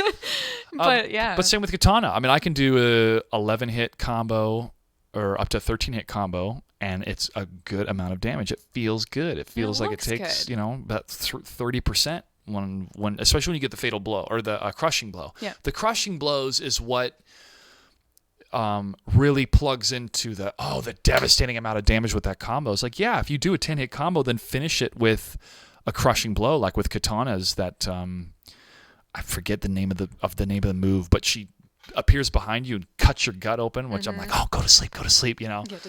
Yeah, if you do that when you have 8 hits or more, it's gonna crush blow. And so when I get that long form combo, knowing it's gonna go into a crushing blow, oh my god, it's such a payoff. It's so cool. Yeah. And if I can only do that crushing blow once once a game, that's fine. That creates another level of strategy. Do I use that in game 1, game 2, blah blah blah. So I think crushing blows is a really really cool mechanic that at first we didn't know how that worked in the base game. Now we do, so it doesn't feel like we have less damage with our combos. And I've also was excited to see a lot of those crushing blows during the combat cast because it showed off not only what these characters could do, but what I should be blocking at all times if I'm against that character, or I should do a breakaway now because if they keep going, they have that crushing blow available, and that's gonna be 30% of my health. So that's rough. I like having those thoughts. But yeah, 3 out of 5 should be 3 out of 5. Let's keep it 3 out of 5. All good. NLBC. I got to watch that tournament series, and Sonic Fox won. Okay, no surprise, but Samij made it to the Summit of Time based off of his victory. He got second place. Dragon got third. And the top 3 characters that were used was Aaron Black, Katana, and Cetrion. Aaron Black, I'm sure you and I could have guessed because of Sonic Fox. Yeah. Katana, Samij, he's a Catwoman player. I'm totally down with that. Melina. Makes sense. Yeah. So. Played Melina. Cetrion. I know, from that's kind Dragon. of a weird one, eh? Yeah. But at the same time, are you really that surprised? Because, I mean, she feels, I don't know about anybody else, but I feel like Cetrion is a very Injustice-y character. Yes. Like, she feels like a superhero character. She's kind of like floaty, and she has the Green Lantern's wall, and she's got that weird, like, spinny move that's kind of similar to Starfire, and she's got, like, all these little things that remind me of moves from Injustice 2. Recycling the assets, right? Yeah, but it's all into one character. And I think that, like, Dragon seemed to really do well in Injustice 2 with the way that he was playing, like, all of his characters that he's gone through. Defensive, defensive god. And he took sure. like the stuff that kind of was broken and used it for his advantage, and I think that's really smart as a competitor. I mean, it's not as much fun, but it's smart, and he's there to win. Like he's going to compete. So I think that maybe like the fact that she's kind of Injustice 2-y maybe might have really clicked with him. That makes a lot of sense. As soon as you said that, I went, oh, there it is. Yeah. Absolutely. Because she's a god, an elder god, right? She's related to Kronika. Won't pepper in too many spoilers here. But when I saw her video, when Game Informer did that video and she became massive and then just shot a huge laser beam and eradicated you, I thought, that totally looks like an Injustice. I was like, Adam. Yeah. So like, that's the thing. I just feel like she's a bunch of different cool things from each of the characters of Injustice 2 all piled into one character. And there you go, Cetrion. There you go. And I think, I don't know. That kind of speaks, I think that might speak to him. She's got siblings, too. There are other elder gods out there, so, I wonder if that's DLC. I wonder. I don't know. No idea what's happening. No idea what's happening with DLC yet, except for Shang Tsung. We know that's the first DLC. And I can't wait to play him because I want to watch all of those intros with Kerry Tagawa and all those characters. It's going to be so much fun. I know. I'm so glad that they got him. Like, Me too. Yeah. Me too. I think this is speculation on my part, but I think they couldn't bring him on for Mortal Kombat 9 is because SAG-AFTRA. Like, they weren't union when they were doing the voiceover and stuff like that for MK9. They became union, I think, for Injustice 1. Because they had Kevin Conroy as Batman. I think Tim Daly as Superman. Like, these were the classic people that voiced the characters when we were kids for the animated series. So for them to continue on with these characters in Injustice was like, what? This is crazy. And then in Injustice 2, even more so. But they had to be SAG-AFTRA. So now that they have the actors voiceover union, the actors union, and they're with Warner Brothers, who, pretty much has to use SAG-AFTRA, they could bring on Kerry Tagawa, which is great. But that's why we have Steve Bloom, who does Sub-Zero, Jennifer Hale, who did Tanya on MKX, and who does Kronika. They're all established union voice actors. She is in everything. Yeah. I love her. Yeah, she's really good. Didn't she do Commander Shepard in Mass Effect? Yes, she was female Shepard. Yeah. She was. She's in everything. Like pretty much every game with a woman. Bastila. She's Bastila in Star Wars Knights of the Old Republic, which is one of my favorite video games of all time. How could you screw up all the Star Wars games, EA? Seriously. How could you do it? Fun fact. Yeah. Star Wars Galaxies was like my first... Did you play Star Wars Yes! Galaxies? Oh my god! What? Oh, this is so exciting. Okay. I dedicated way too much of my life to that. Oh my god. Like, literally, I was paying for 2 accounts while I was in high school, working like a part-time job. and like, that was my entire life. It kept me out of too much trouble. Who did you start as? What skill, what job did you start as at first? I started as a bounty hunter. Okay. And then I did two-hander because I'm like, yeah, in a world of Star Wars, everybody's got blasters. Let me just get a two-handed hammer. Dumb. Yeah. Yeah, I started as bounty hunter. I ended up being like a medic. Okay. And I was like one of those like power thirsty medics. So like if we went into an instance and you pissed me off, then I would just, sorry, I totally missed that heal. I don't know where it came from. So vindictive. Damn. You better like me. Yeah. Better be nice. But no, it was really fun. And I loved that game so much. I had so much fun playing that game because it was such a sandbox, yet it was the best. It was the MMO. best. It was the best kind because you could go get a mission off the mission terminal. If you were a bounty hunter, you could actually like find a bounty for a real life Jedi or hunt people. You had all the entertainment hubs. Like one of the skills is you had to be a dancer, so you just go and dance and talk to people and whatnot and get that skill up. Money? They would tip you with credits. Yeah. So then you would become a dancer to get credits so you could buy better gear so when you went out to hunt or to go kill stuff. Yep. It was a very fun type of ecosystem socially, and it was all within the world of Star Wars. Plus, when you had the PvP go crazy, I was Rebel Alliance because I was, whatever. I should have done Imperial because Imperials are way cooler. But we would be like in the Mos Eisley Cantina, right? And then somebody would run in and it'd be chat bubbles over people's heads when they would talk. And they'd be like, the Imperials are invading, man. They're at the shuttle bay. Let's go, let's go, let's go. So we all like put on our gear and we're running out. And you see this giant firefight at the bottom of the shuttle bay. Pew! just blasters going everywhere, and you're dodging left and right and trying to get into the mix, and you die and resurrect and come back, and it was so much fun because the Imperials would be kicking our ass until a number of Rebel Alliance people showed up, and then we start to beat them back. Yeah. And then we go over to their city where they would have the majority of Imperial stuff, and then we started to counterattack, and that would all happen haphazardly. Just there was no script.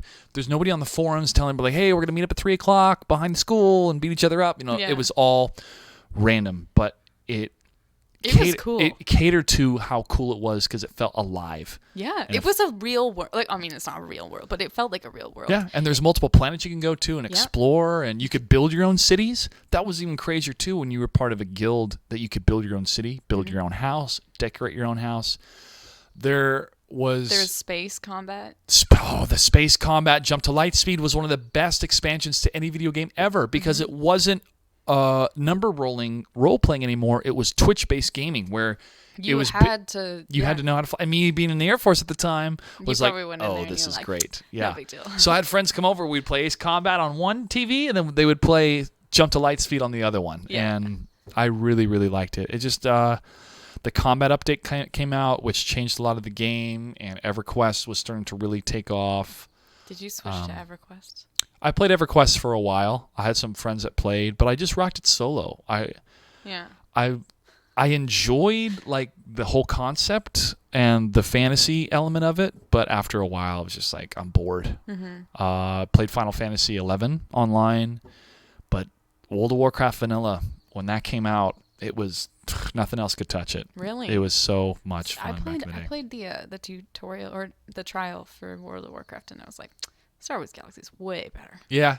But I think that's because I really enjoyed the fact that the exploration factor of it.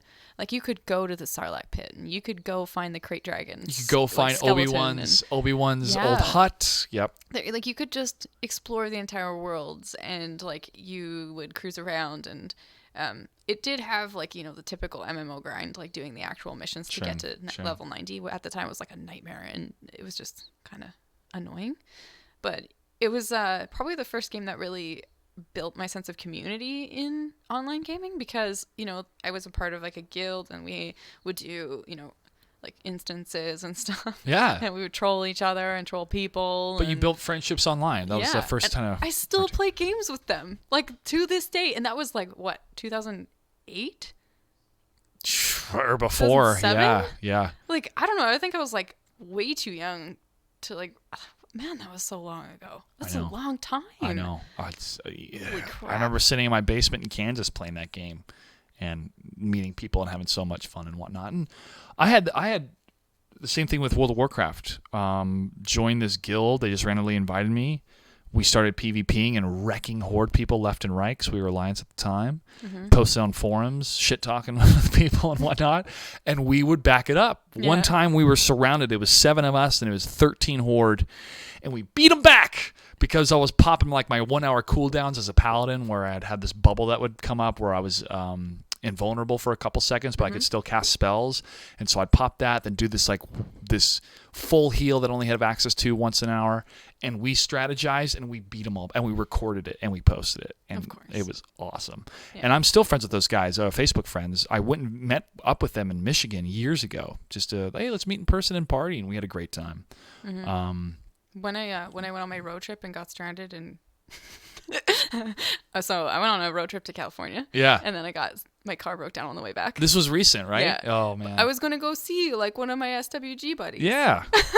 Like, that's crazy. And we went to a concert together, and then I came home and didn't make it all the way back. Yeah, But I miss that game. I do. Was so good. I think about it sometimes. Well, because EA's got the contract for all the StarCraft or the Star Wars stuff, I don't think we're going to see something like that ever again. I know, and also just it really. It also takes so much time. Like, even if a game like that existed, I don't even know if I could. Back in high school, it was come home from school at 3 o'clock and do your homework and then jump on the game. True. It was a different time for us as gamers as well. I don't have time for that anymore. Yeah. I don't even want, I love MMOs, but I don't even want to touch one because to actually enjoy it, you have to dedicate a lot of time. You got to grind, and then you have to get to the end game. Then the end game, you got to grind more. And you have to be there to be with your, guild. Yeah. That's such a nerdy word. But you have to be there to be with your guild and do things. And I My schedule's so crazy. Can't I don't even commit want to it. Yeah. The schedule for me, my grind is grinding to get better at MK11. And then if I want to play something else on the side, I'll play Paladins, I'll play Halo, I'll play, first-person shooter. It's kind of like that's the games that I play to relax. The games that I play to grind and get better are the fighters. And between those two, it's really just if a single-player game comes out that's really fun, or if I'm traveling and I want to turn on a game on my Switch. Oh, wait, I do. It's called Mortal Kombat 11 on the Switch, so I got that too. Yeah, I just want to go into the lab. That's right. But it is different for us now. I have thought about that a number of times. I'm not in high school or junior high where I could just play like crazy. My parents like, yo, you should go outside and help us garden and get all these weeds out of here. I'm like, no, I'm gonna play my game. I'll open the window. Yeah, be a little. There's my fresh air. Be a little jerk. Now I'm an adult. I'm like, I got to garden. I got to get all this other stuff done. I got responsibilities. But it's nice having a great garden. I mean, don't get me wrong. It's cool to have a really good katana that looks amazing in the game. But if I have a bunch of friends over that don't play Mortal Kombat, I think they're going to enjoy a good-looking garden more than they're going to enjoy a cool-looking katana. Vegetables and fruits in there? I have fruits and vegetables. I got Brussels sprouts, kale, spinach, onions, green onion shoots, strawberries, Hawaiian strawberries, peas, and I'm getting cannabis soon. The medical license to grow some cannabis, but I'm waiting to get the specific strains that I want. So yeah, that's a good place to be. Good mix. I'm gonna do peppers and tomatoes a little bit later in the summer when it's a little bit hotter. Yeah. But it's so crazy. If I was gonna go back in time and tell myself, hey, you're gonna really enjoy gardening and you're gonna think about it a lot, I'm like, what? No way. Yeah. But now that I have a garden and a backyard, all the things that my parents instilled in me. My dad is always a big gardener. Mom would always be out helping in the garden. I'm like, no, I'm not doing that. It's a chore. Now it's like, oh, that's why you had 4 kids, so they can go help you out in the garden. Yeah. It makes sense. Yeah. It's us getting older, and the difference of priorities that line up, or we get more satisfaction out of things differently. Where if I grind and play a video game for 12 hours straight, which I used to do way back in the day, I feel physically bad. Like I didn't eat enough. I didn't drink enough water. I should have got other stuff done. I should have vacuumed the house. Like I feel guilty and I feel bad. Same here. Yeah, I think that's the difference of us being adults compared to being kids. It sucks though. I kind of miss the days when I could just go and like dedicate an entire day to gaming. But now I get antsy. I'm like, oh god, I'm gonna hate myself at the end of the day if I don't do something. Well, that's what I felt when Mortal Kombat 11 was coming out, because it came out 9 o'clock at night. I did my little countdown video. I was so excited, and I played it, and I played through story mode.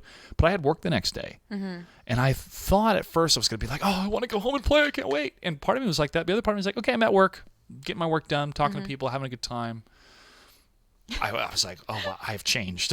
I've changed the person. It's so weird how how much of a difference it makes. Yeah. But like, I don't know. It's just part of life, human. Part of who we are. I know. When does it? I don't think it stops till we retire.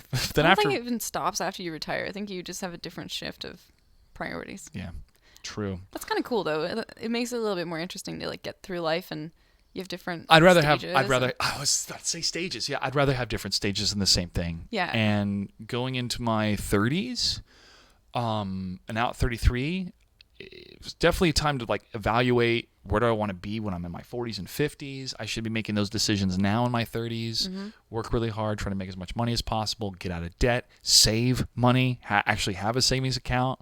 And I'm sure when I'm in my 40s and 50s, if we still have a planet, that I would be very grateful to myself in my 30s doing that. Because my 20s and my teens, I played a lot of different video games, traveled the world, had different jobs, had a lot of fun, spent a little money when I traveled. It was great. Now that I've done it, I've had that experience in my 20s, it's time to focus on the 30s, which is let's get my stuff in gear and in line, and let's make myself financially okay instead of, either the paycheck by paycheck or the amount of debt that you put stuff on credit cards just to survive. Yeah, it's rough. But there's no magic wand that did it, though. It was just me sitting down going, oh, I should probably start doing this now. I think it's like a gradual change. I think it's also the consequences of the decisions that you make, and realizing those consequences are 15 years from now. So now that I have kind of a better perspective of what life is all about, or at least where I've landed in life after my 20s, let me put myself in a good spot so my life's pretty good moving forward. But there's some really good YouTube videos. There's one by Scott Galloway called The Algorithm for Happiness. Scott Galloway is a professor at New York university. He mainly focuses on economics. He does a lot of great videos of what you and I were talking about advertising, digital media, how that's changing. But he talks about how, work-life balance is very important, but you have to focus more on work in your 20s and 30s so that you can enjoy your 40s and 50s and 60s. Yeah. That's where I'm at now. That's the hard part, though, is because, like, at the same time, I agree with that. But at the same time, you also need to enjoy your life. Yep. Because Yep. you can't just burn yourself out. And also, like, I really don't want to be, like, wow, there's a fly. That scared me. Flies, get out of here, please. Whoa. You are not invited on this podcast. It's just one guest. Just trying to get him a cameo. But I think that, like, you also, I don't want to, like, use all the years where I'm healthy and, like, young and got tons of energy doing things that kind of suck. Like, I want to have that time to do things that are, like, enjoyable too, so that when I'm older, I can be like, wow, look at all this stuff that I did when I was younger. Yeah. I mean, that's what I chalk up my 20s to for sure. But the number one thing that I would want to experience right now is being debt free. Yeah. Well, especially, like, we're going to get, this is like Let's like go. The Let's economy. go. Like, yeah, we got time. This is why we're here. We're going to sound like old people on this. We've been through a lot. Yeah, but, like, the more and more that the economy starts to struggle in, like, the entire, like, world economy too. It's not even just the U.S. and just Canada, because I'm Canadian, for those of you guys who don't know. Like, you have to think about that. But then you also have to think about, like, we could just potentially not even have an Earth in, like, 50 years. I also want to enjoy my life. Yeah.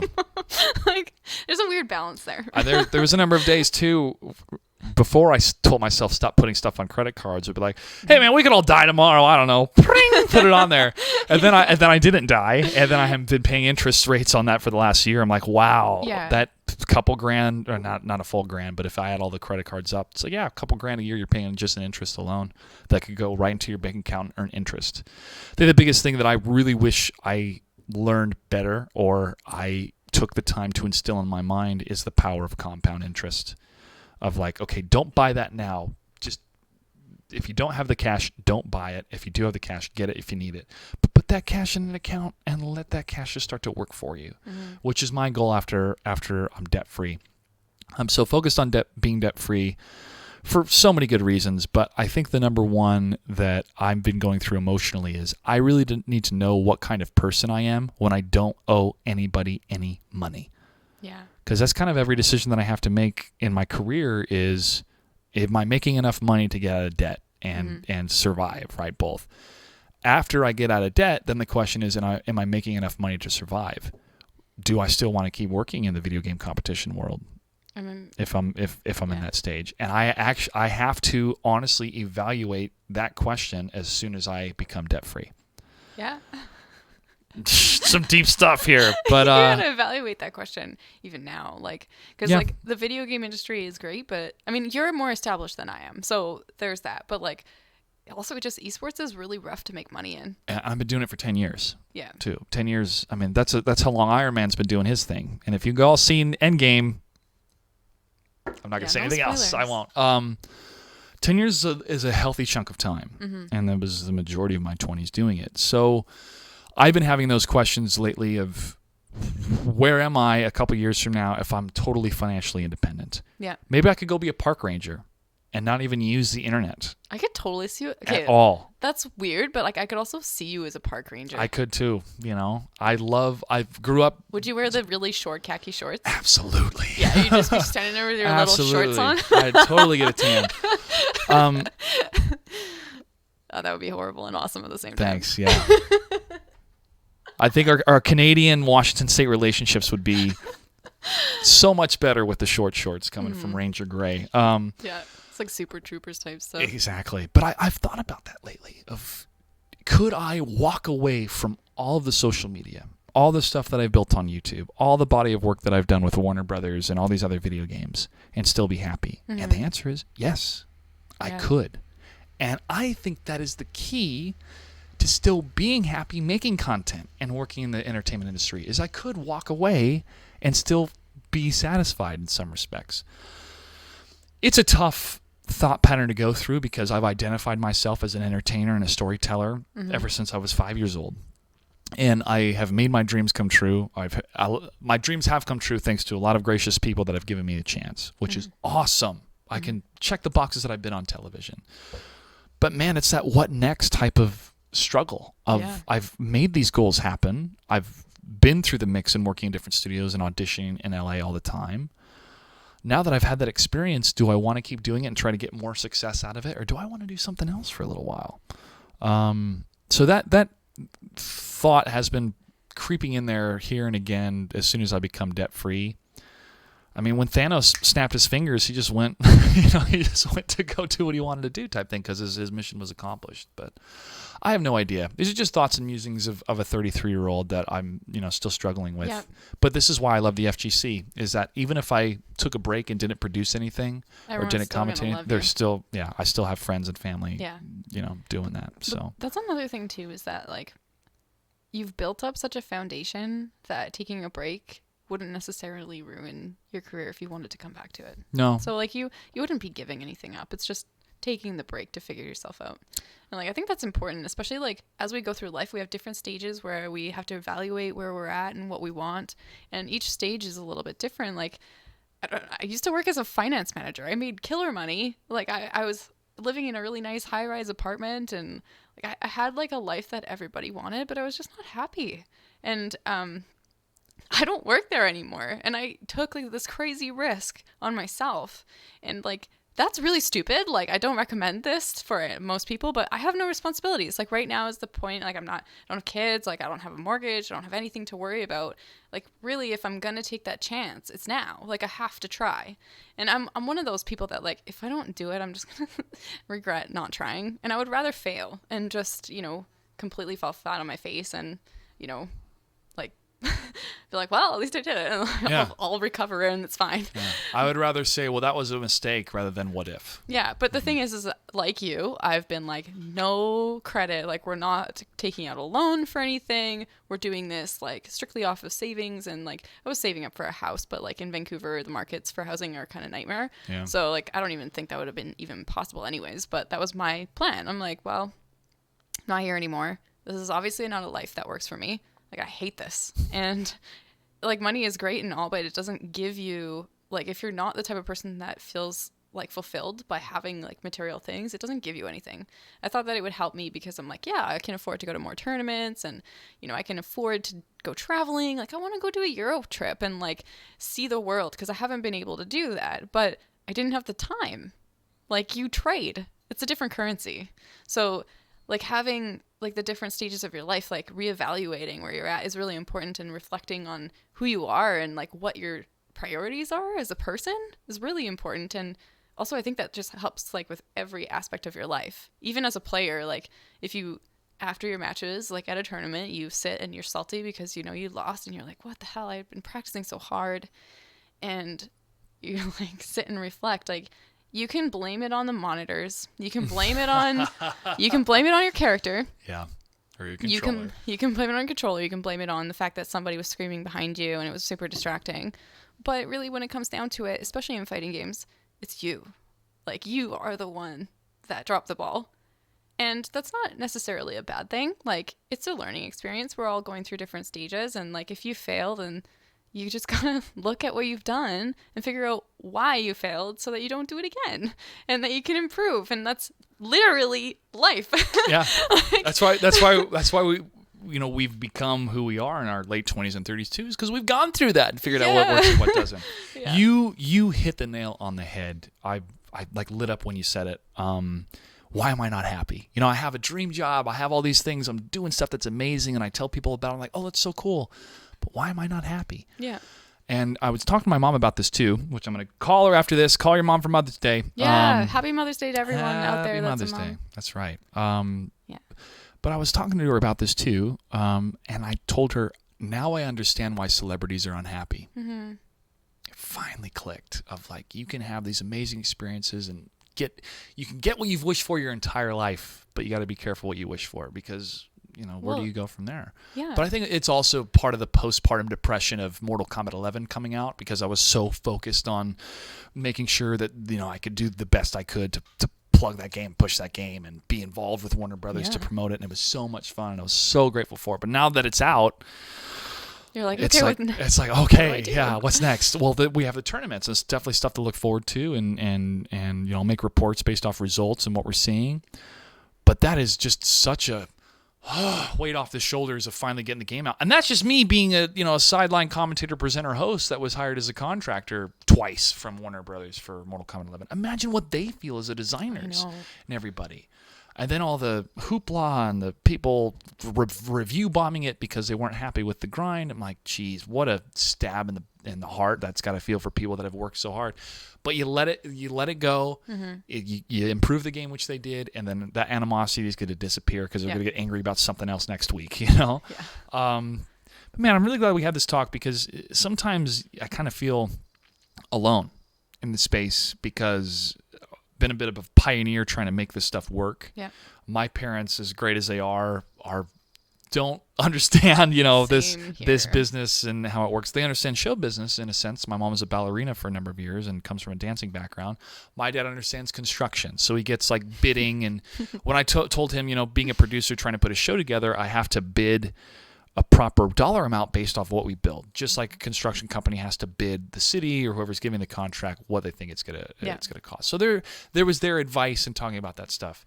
But the whole human experience, is something that I can definitely get advice from my parents. But the career stuff, what do I do next? It ultimately comes down to me and having to make that decision and how I'm going to be the most happy. But taking a break from social media and taking a break from the internet for a bit seems like a very attractive type of phase of my life next. But I'd miss it after week 1. I know I would. Just do it for a week then. I know I would. You can afford to do it for I a will. week. After E3 is over and I can afford to go on vacation for a week, I want to do something where my phone's off and I'm not checking the internet for a bit. To recharge the batteries, if you will. Mentioned earlier the whole burnout thing. And that's a very real thing. For a lot of people, that's like streamers, just because you are passionate about something doesn't mean that it doesn't burn you out eventually. Yeah. You're pushing yourself. And the same thing with like people that are competing. Like sometimes you just need to like drop the game and let it go for a day and do something else. Like your brain operates so much better when you've been refreshed and you like feel like you're mentally healthy and you've got everything that you need. So I don't know. I think it's really beneficial to do that and to just like take that break sometimes. I love how chat's like blah, blah, blah, blah, blah, cry, cry, cry, cry, cry. Hello, Metro Zika. Spooky retro game dungeon. Whoa. I mean, it's a little spooky. It's cool though. I like it. It's because Angela Lansbury's here and everybody dies in a Murder, She Wrote episode. Everybody dies. So if she like shows up to your She kind of looks like a murderer. Ooh, maybe it was her. There are YouTube videos that showcase like it was her the whole time. Or look at that face. She looks like kind of crazy. All right, we'll have to play the game sometime. Figure it out if it's her the whole time. I grew up on Murder, She Wrote, Matlock, and what was another show? Those are the two. Murder, She Wrote, and Matlock would play like back to back to back. Fun times. All right. No more depressing stuff about what to do with our lives afterwards. It's just, I don't know, man. I think that's a good conversation. But that's what happens to us like at 25 and 30 and 35. I think I've had this conversation with a number of people like they reevaluate. Okay, do I want to keep doing this or change it up? You should do that at every stage of your life. We should. But I'm glad I came here. This is what I was going through a year ago. Mm-hmm. Like I'm going to build this podcast studio. I'm going to garden. I'm going to do stuff that's not on the internet. And I'm very glad that I have those things. It's a lot better than sitting in a studio apartment with no AC, which is where I was. Oh my God, in that's a Burbank nightmare. Before this. It was. That's definitely a nightmare. You know who's been fun to watch though when it comes to matches is Gurr and with his Garrus play. It's fun watching Gurr play as Garrus, and I'm looking forward to seeing Garrus. That's right. I'm looking forward to seeing what people are going to be doing at Combo Breaker, which is just around the corner. Are you planning to attend? Yep. Me too. I'll be there Saturday, Sunday. The venue's open 24 hours. It's always a good time. It's at the Pheasant Run Resort, which is a bit of a drive outside of Chicago. It's about an hour and a half, depending on traffic. Totally fine if you got a hotel out there. But as I did my first year, I booked a hotel downtown, and then I didn't research how far away the Pheasant Run Resort was. I was like, oh my gosh, this is going to be a drive. That's okay. I figured it out. they always put on a great show. I'm looking forward to see what the results are going to be for Mortal Kombat 11. I think Sonic Fox is going to get knocked down to the lower bracket, to the losers bracket. I think he's going to get knocked down to the losers bracket, then he's going to fight his way up and then win, but he'll have to win from losers.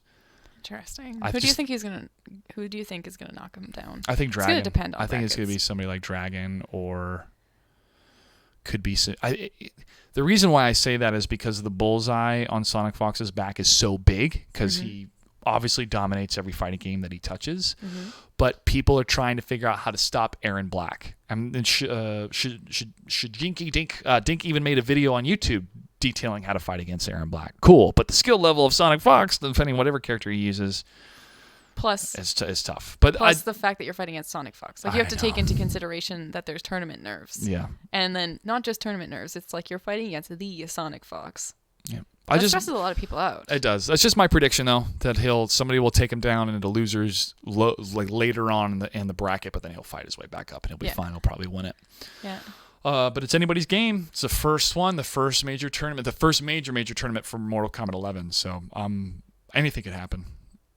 Yeah, Cal says that he thinks Ninja Killer has a chance. Ninja Killer knocking down Sonic. Yeah, I mean, Rewind. People have been talking about Rewind ever since, I think, MKX, about Rewind's really good. How well he could do. I think there's a lot of people that have the potential. It's just a matter of actually following through with that. Like, that's the thing. And pass the tournament nerves. I mean, that is... Yeah, because he's like he's the type of person that you run into in a tournament and you get, like, super anxious.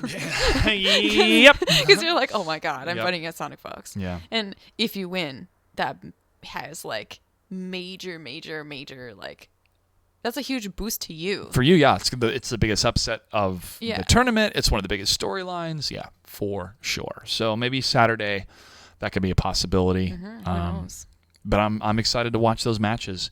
This is going to be the first time that I really get to just watch Mortal Kombat 11 from the pros perspective continually. I've watched the matches online from NLBC and a little bit of the Summit, but to be behind them and see it, I'm looking forward to it. And then, of course, our crowd's going to be going crazy. 758 entrants for Mortal Kombat 11. I know. That's bigger than like a lot of tournaments in entirety. Exactly. Like, that's huge. This is going to be a big deal, and I had to get off work for it.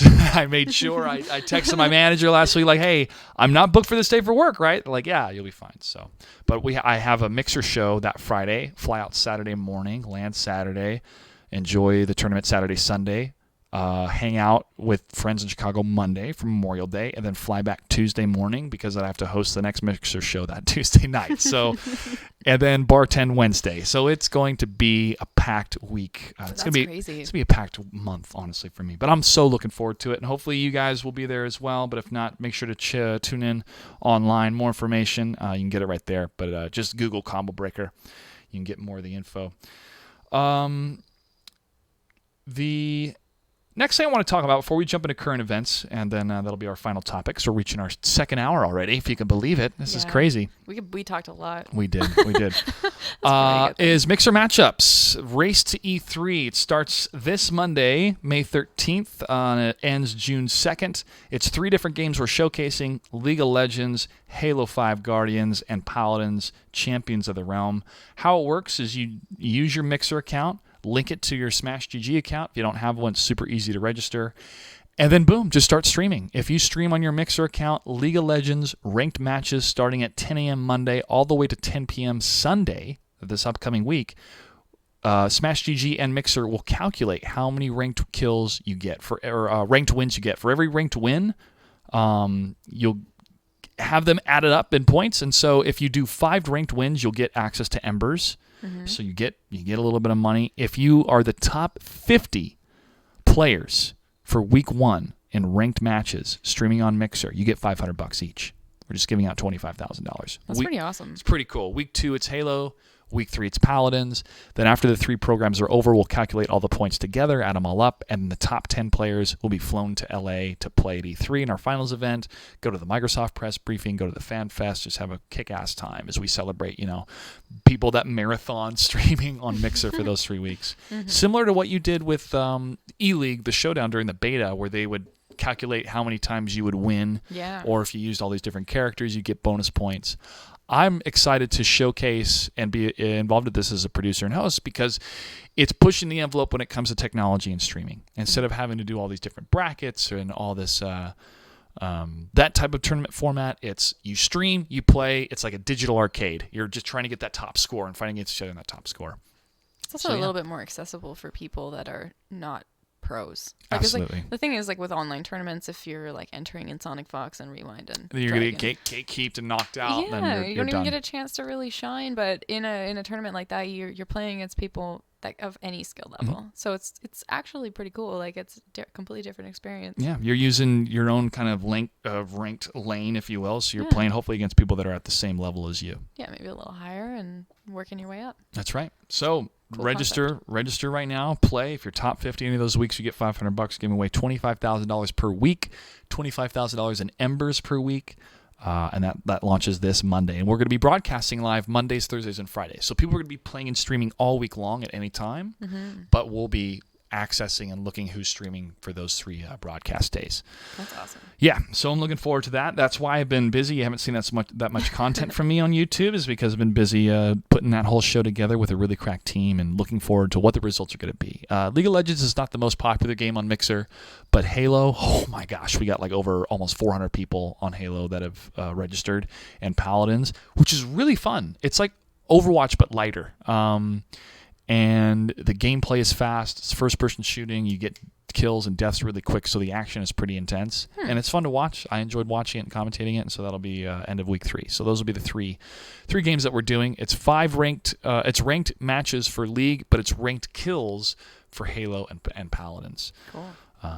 So stay tuned for more of that stuff. It's going to be live on Mixer, mixer.com/Mixer Matchups. More information is matchups.mixer.com. There's a website, and you can register from there. All right, so there's a Mixer plug. Let's jump a little bit more into the economy you were mentioning, right? And I think this ties into everything that I've been thinking about of, okay, once I'm financially secure of no more debt, what do I want to fill my time with to earn money, right? I like bartending. I like working at a bar. I like hosting esports events. I like commentating, all that stuff.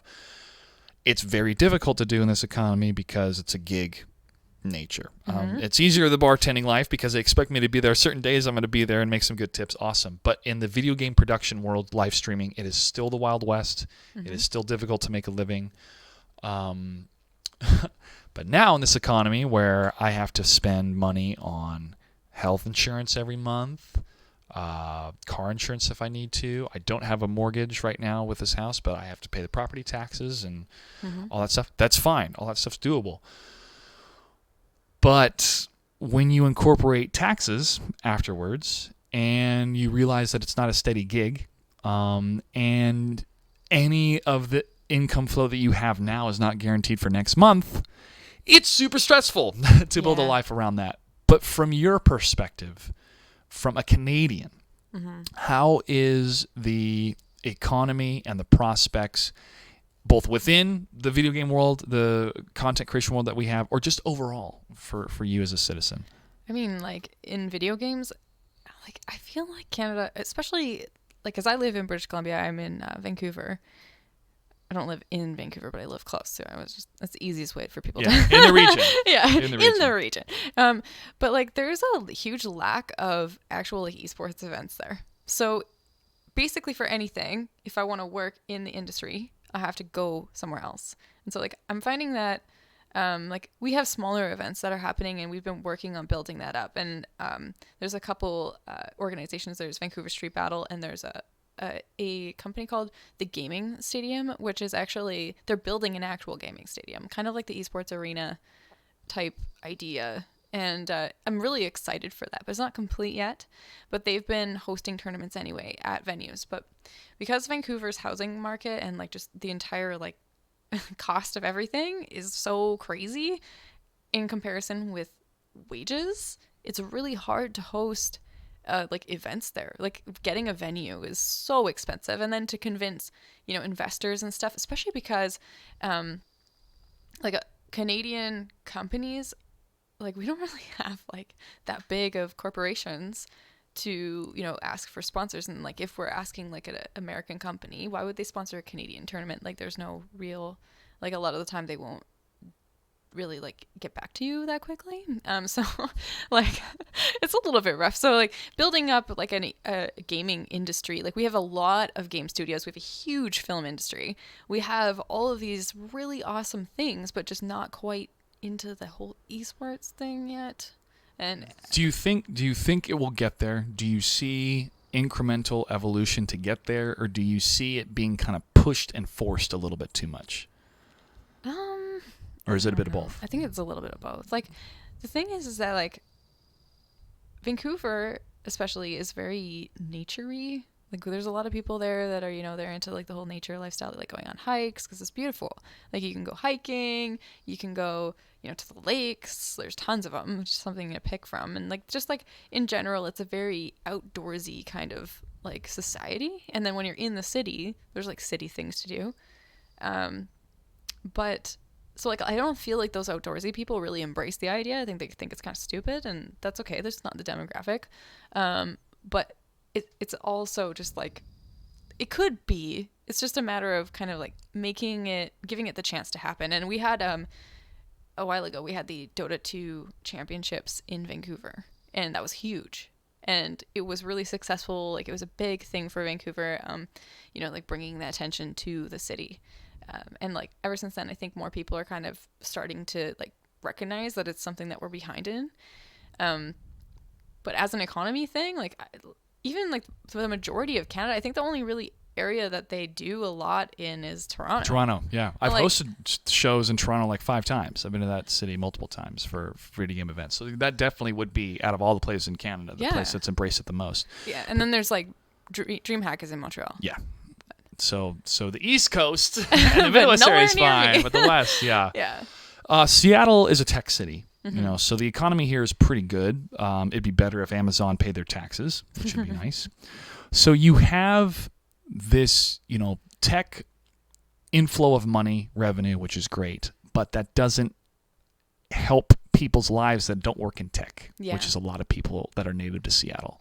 So you have this divide of the Seattleites that have been here for a long time, and more the nature, the Pike Place market, the local market stuff. Yeah. And then you have tech that is like, we're flying in people from all around the world and paying them a buku bucks for them to buy houses and drive the market up. So it's even more expensive to buy a house in the area that people that have lived here all their lives can't even afford. So that kills pretty much the local progress of the economy for a lot of people. In the video production world, there's a lot of great resources here, not just with Microsoft, which I'm contracted to work with now through Mixer, but you have media studios and other people that have transplanted themselves from California to live in a place that has water, you know, and to continue that type of production, either local, because you have Amazon and Microsoft and Boeing and so much tech or industry stuff that you can create. Yep. And you do have creative artists up here for sure. There's some good agents that are up here. We have an amazing theater up here, the Paramount Theater. There's smaller theaters, and there is that type of culture and economy that I haven't really tapped in yet into the artist stuff. But it comes down to, I think the same thing that a lot of us are facing is, I don't see any benefit to be loyal to a corporation when I know that they could fire me at any time. That pension, saving for retirement, working at the same place for 30 years, that doesn't apply to me. I don't see that being in my future. So if we wipe out that type of track, then it's still this gig economy, working as a contractor for something that comes my way. That's fine in Seattle. But as you mentioned in Vancouver, it's going to be pretty tough. So you have to make it yourself. Yes. You have to make it yourself. But I like that type of control over my future. Exactly. And that's what I was going to get to. I'd much rather prefer it being all up to me and to create my own stuff and move forward, even if it's not financially viable. Like, I'm not putting anything on credit cards anymore. It's cash. Battle for Seattle is $250 of my own cash. Yeah. I'm paying for the graphics package. I'm going to be the one that's streaming out of my house. Yep. I'd much rather do it that way. Yep. I'd much rather do it that way. And I'm sure people in the future are going to receive the benefits of it because we're paving the way for that stuff. But also because of the internet, you don't have to be in these major tech cities to be popular. Exactly. I mean, in the 80s, 90s, and early 2000s, if you wanted to be an actor, or an entertainer, you had to live in LA, or live in New York. Exactly. Now you can live in Atlanta, New Orleans. You could live in some tiny town in the middle of nowhere as long as you have high-speed internet. Exactly, as long as you have high-speed internet. But even from an actor's perspective, there's so many actors that have moved to Atlanta just to do background acting work in all the MCU films that are filmed down there and all these other films that are filmed down there. So because of distribution and the internet, it has broken up the way that you can make money in video production, which is cool. It's just not, there doesn't seem to be this like guaranteed path in that world. But in the entertainment world, it never really was compared to like being a steel worker for 30 years or working at this other place for 30 years. I think that it takes a special type of person to work in an industry like this. I mean, any sort of industry that's rapidly advancing, like technology or like entertainment, has to always be advancing. You have to be flexible. Yeah, you have to adapt and you have to kind of be on ahead of the curve of everything to make yourself successful. And I mean, like, that's hard to do because you don't know what you're doing. Like, there's no like, okay, this is what you're supposed to do. It'll guarantee you success. Like, you're hoping for the best. And, you know, if you just do things your way, sometimes that's going to work and sometimes it's not. And there's no right way to do things. And, like in Vancouver, we have a huge film industry. A lot of Netflix shows are actually filmed in Vancouver, in the area, in BC, because we have, like, it's cheaper for American companies to come to Canada because our dollar sucks. So, like, every dollar that you guys, or that every dollar that we spend is equal to like 70 cents, like, American. So every tournament that we go to is really expensive, by the way. But anyways, maybe like that fluctuates a little bit. But it's definitely rough. So like about 30% more. So when you come there with a big like project and you're like, oh yeah, we want to film, and Vancouver's really cool, or BC is really cool because we have a bunch of different climates. It's like pretty much any climate you can think of exists in BC. So we have like our super snowy spaces. We've got our deserts. We've got our mountains. We've got our like farmlands. We've got our, you know, all that stuff. Yeah. So you can find pretty much anything. And that's why a lot of film companies will film there. Plus there's a lot of artsy people and talent. And so it's kind of like a really good hub for film. And I just wish it was more of that for esports. And for gaming in general. Do you think the government should be a little bit more involved to try to help with that? I think with maybe a grant program or working with one of the universities up there to make it, I guess, to include it more in the culture of the city? Or if you were the mayor of Vancouver, what would you do to evolve? I think a grant program would be really cool for people that are organizing events, but there are people that don't understand it. It's kind of like you get these corporate people that they know it's a cool industry and that they see it rising and they want to adopt they want to be like the early adopters, but they're too late for that. And then like at the same time, they're kind of like, I don't know anything about what is a fortnight. you know what I mean? Like, that's 2 weeks, right? That's what it means. 2 weeks. Yeah. And so it's like, I just think that there's a huge lack of, like, there's a very big disconnect, and it's up to people like us, like the content creators, to educate people and to, you know, bridge that gap, and to also be able to like I was saying earlier, I've been doing a lot of research lately about like the market and just the entirety of esports, because I enjoy it, but also because I want to be able to explain those things. Like, my mom and my dad want to be supportive of me and my projects, and they have no idea. They don't know what the hell I'm doing. And like, I try to explain, I'm like, yeah, Mom, it's kind of like, you know, like if we were like, if it was a sports competition, but like in a building and like with like TV production type stuff. And I'm like trying to explain it. And she's like, yeah, but, and then I'm like, yeah, I'm driving down to Seattle to do a podcast. She's like, what's a podcast, dear? I'm like, kind of like a talk show. And you have to like kind of like explain things in a different way for these people to understand. And like, I think it's really important because we all get it. Yeah. But not everybody does. Exactly. So we have to be the pioneers that explain it, that push forward. We're the tip of the spear. And I would love for somebody else to do it. I keep looking around going, okay, who's going to do this? And I keep realizing that it falls on us to get it done. Well, and the thing is like, think of their generation. There's some of them are afraid of color the internet. TV is still new to them, right? To some of them. I know, but to some of them.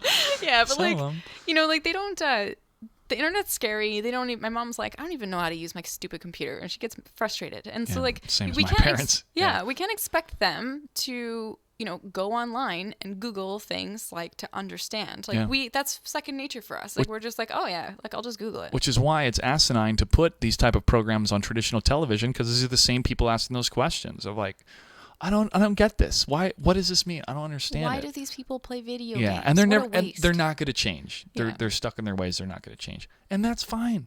If they we don't have to have everybody. We don't have to please everybody. That's true. As long as we're pleasing the ones who give a damn, the ones that actually play the games. Yeah. That's what the most important thing. But if we were to put a TV show on like a news or like an actual network like ESPN or something else that actually explained it in a way where they could understand and kind of relate it, then I think maybe there would be less kind of like they wouldn't really be interested in learning, but at least it's there. And if it was really interesting and it kind of bridged that gap between to understand the two, the skill, then it'd be interesting. Well, but they don't really do that. The tool for me is have me and a pro player on the sideline in between matches. Let us have a replay machine, and we'll find the exact time stamp and play in slow motion and use a telestrator and go, okay, we're going to show you guys why this front punch at 7 startup frames is what made the game-winning play, okay?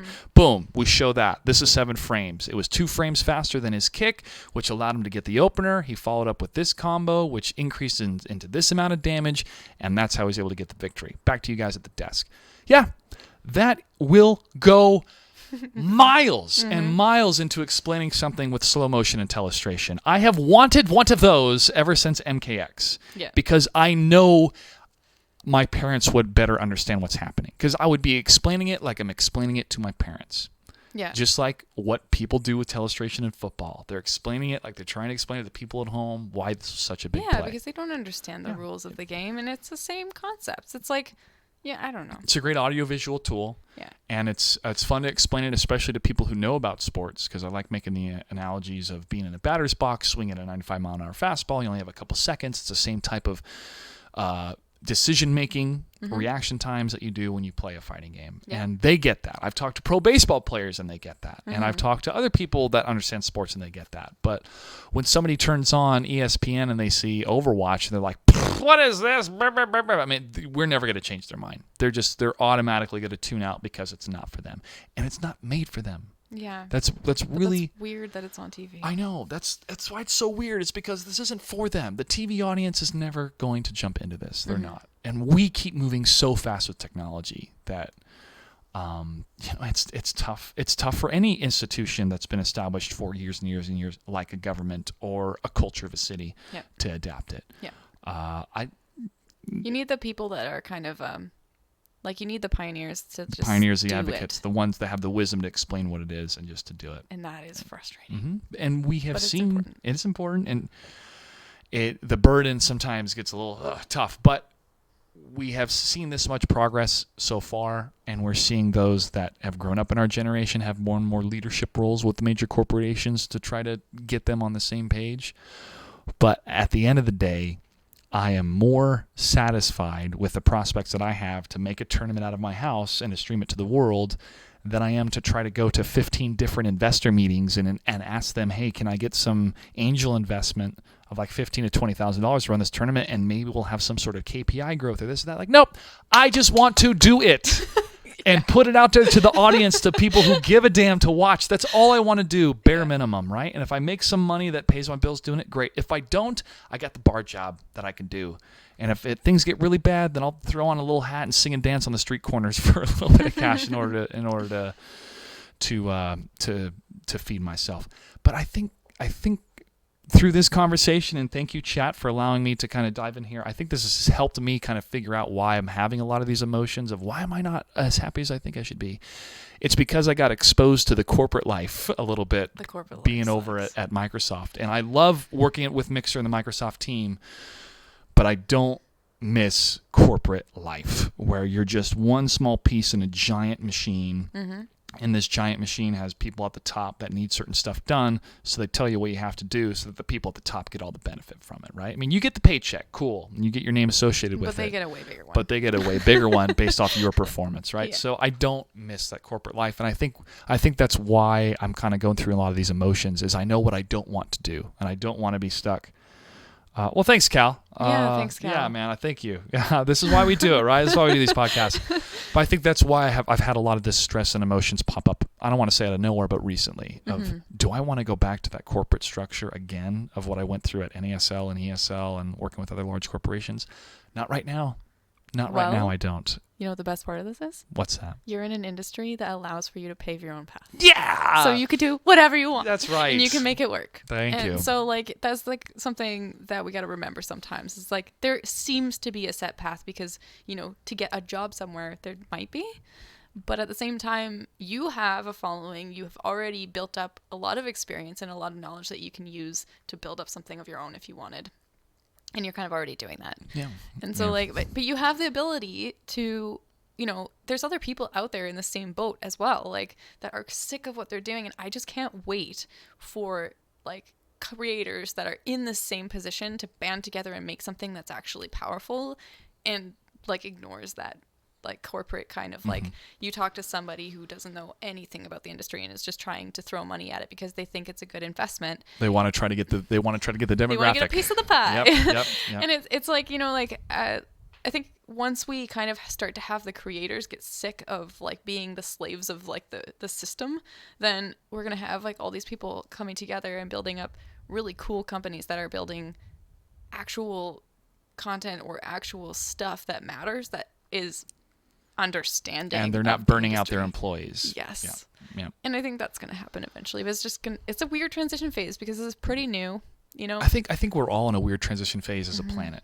We're starting to see what's down the line, which is serious, significant climate change for the worst. With ocean life and flora and fauna being at risk. Okay, we're seeing that in the future. Yep. We're trying to shed the past of the baby boomer generation and leadership that unfortunately has put us in a worse position than before they took over. But also getting away from the corporate overlords. Like just getting away. Like conspiracy just theorists trying to get away. Sure. But it's kind of true though. Like, for real. Is this mine, by the way? That's yours. Oh Yeah, my God, that's yours. I'm so thirsty. I'm just also thinking about a lot of people who have been on the institutional path. They went to elementary school, went to junior high, went to high school, went to college, found a career. And I have a good friend of mine who did that. She got her master's degree, works at Amazon, but now she's not as happy as she thought she would be. Great job, great apartment, a lot of money, all that stuff. Why am I not happy? Man, this has been very therapeutic, guys. I really appreciate it. I was in a pretty dark place Friday. I was like, oh my gosh, I'm so stressed out. We're launching a show. I want it to be the best it can be. You know, all these things, which as a producer, I've gone through many a time. But I was just kind of like one of those, oh, here we go again. But I'm happy where we are with Mortal Kombat. I'm happy where we are with the FGC. I'm so glad we have people like you who are trying to include more females to be a part of it. Thunder shake, like, yeah. Okay, that sounded like the like Valve. There we go. It was meant to be. But I'm grateful to have people like you that are the tip of the spears in the space that is looking around going, we really need this, and I wish somebody else that was stronger, better, faster, more rich than me could do it, but there's not, so I'm going to do it. Yeah, and I have no idea what I'm doing, but I'll figure it out. But I keep hearing a lot of people that are well-established, great careers later in their lives, and they'll go on podcasts like this, and they'll say the exact same thing when they are our age. Like, I had no idea. Yeah. I just needed to figure it out and do it. But I think that's kind of a really cool part of it, though, is that because you have no idea, it means it hasn't been done before. Yeah, and we're sick of nostalgia. We were talking about this before we went live, but we don't need to keep rehashing the stuff that worked in the past because it's guaranteed, right? It's time for new stuff. Yes, it's time for innovation, and it's time for like changes in society and changes in like the function of how things are supposed to be. And I think that that's really cool. And it's going to take a while. It's not going to be one of those things that just happens overnight. It's going to take a lot of people like you and a lot of people like me and a lot of people like a bunch of other people that are out there to make that change, those changes. But we are a different generation, and we are going to slowly form the world into something completely different than what it was like 30 years ago. And I think that's really awesome. It's evolution. It's just so cool. You made me so hyped right now. I have so much more optimism for the world. Yay! Very true. And we'll keep improving our relationships, Canadians and Americans. Yes. Right on. All right. Well, hey, we're reaching the 2.5 hour mark, which has been kind of consistent for all our podcast episodes. We talked about a lot of deep topics today. Thanks so much for coming on. Anything else you'd like to talk about before we have to say goodbye? Anything else you'd like to plug as well? Definitely Babality, you guys. Come support the ladies. If you're not a lady, then support it. There's a lot of really cool talent there. And if you are a lady, definitely get in touch with me. Follow me on Twitter. Shoot me a message. And I would really, really love to meet you if you play MK11. That's genuine. Like, I want to do that. We just started we ran out of space in our group chat on Twitter, which is where we started, which is cool. I think that's a good problem to have. So we started a Discord, and like if you're a lady playing MK11, hit me up and I'll hook you up with the Discord link, and then we'd love to have you. Cal in chat says, Lumia, what is your Twitch? My Twitch is, like, personal Twitch is Lumia, which is pretty easy. But if you want to follow us for Babality, it's a separate channel. It's twitch.tv/Babality, BABEALITY. Boom. And there it is. That's Yes. how you can follow them. And you can check out the VODs as well on YouTube. And then where can people follow you on social media? Basically everything is just Lumia. Lumia? Yeah, that's the how I did it. easiest. That's how I did it too. Mr. Joshua Gray for everything. Yeah, because like how else? Like you have a million usernames and I can't even remember them. So Yeah. just keep it all. Yeah, I can barely afford to pay attention, let alone try to type all that stuff out. Yeah. Huge thank you to chat and everybody that tuned in and sent us some questions. Blood Vortex, it was awesome to have you in the chat. Thanks for tuning in. More information about the Mixer matchups is matchups.mixer.com. Again, this is a really cool program. Play League of Legends, play Halo, play Paladins, stream the matches. You'll win some money for the top 50. $500 guaranteed if you're top 50. That is pretty cool. And also thank you to Selena for coming by and saying hello. Yeah, that was so cute. She always loves to make an appearance. She was also running around over there, and it was very distracting. I know. I noticed. She's chasing them flies. She's like, no, flies are not on the talent list. Get them out of here. Get them out of here. Bouncer for the, she for is. the recording She's space. she's a really good bouncer. She's a really good stage manager too. Just got to pay her in food. That's it. She's pretty cute food too. and pets. Yeah, she's a little fun easy cat. on the eyes, so it's all right. So I named her Selena, man.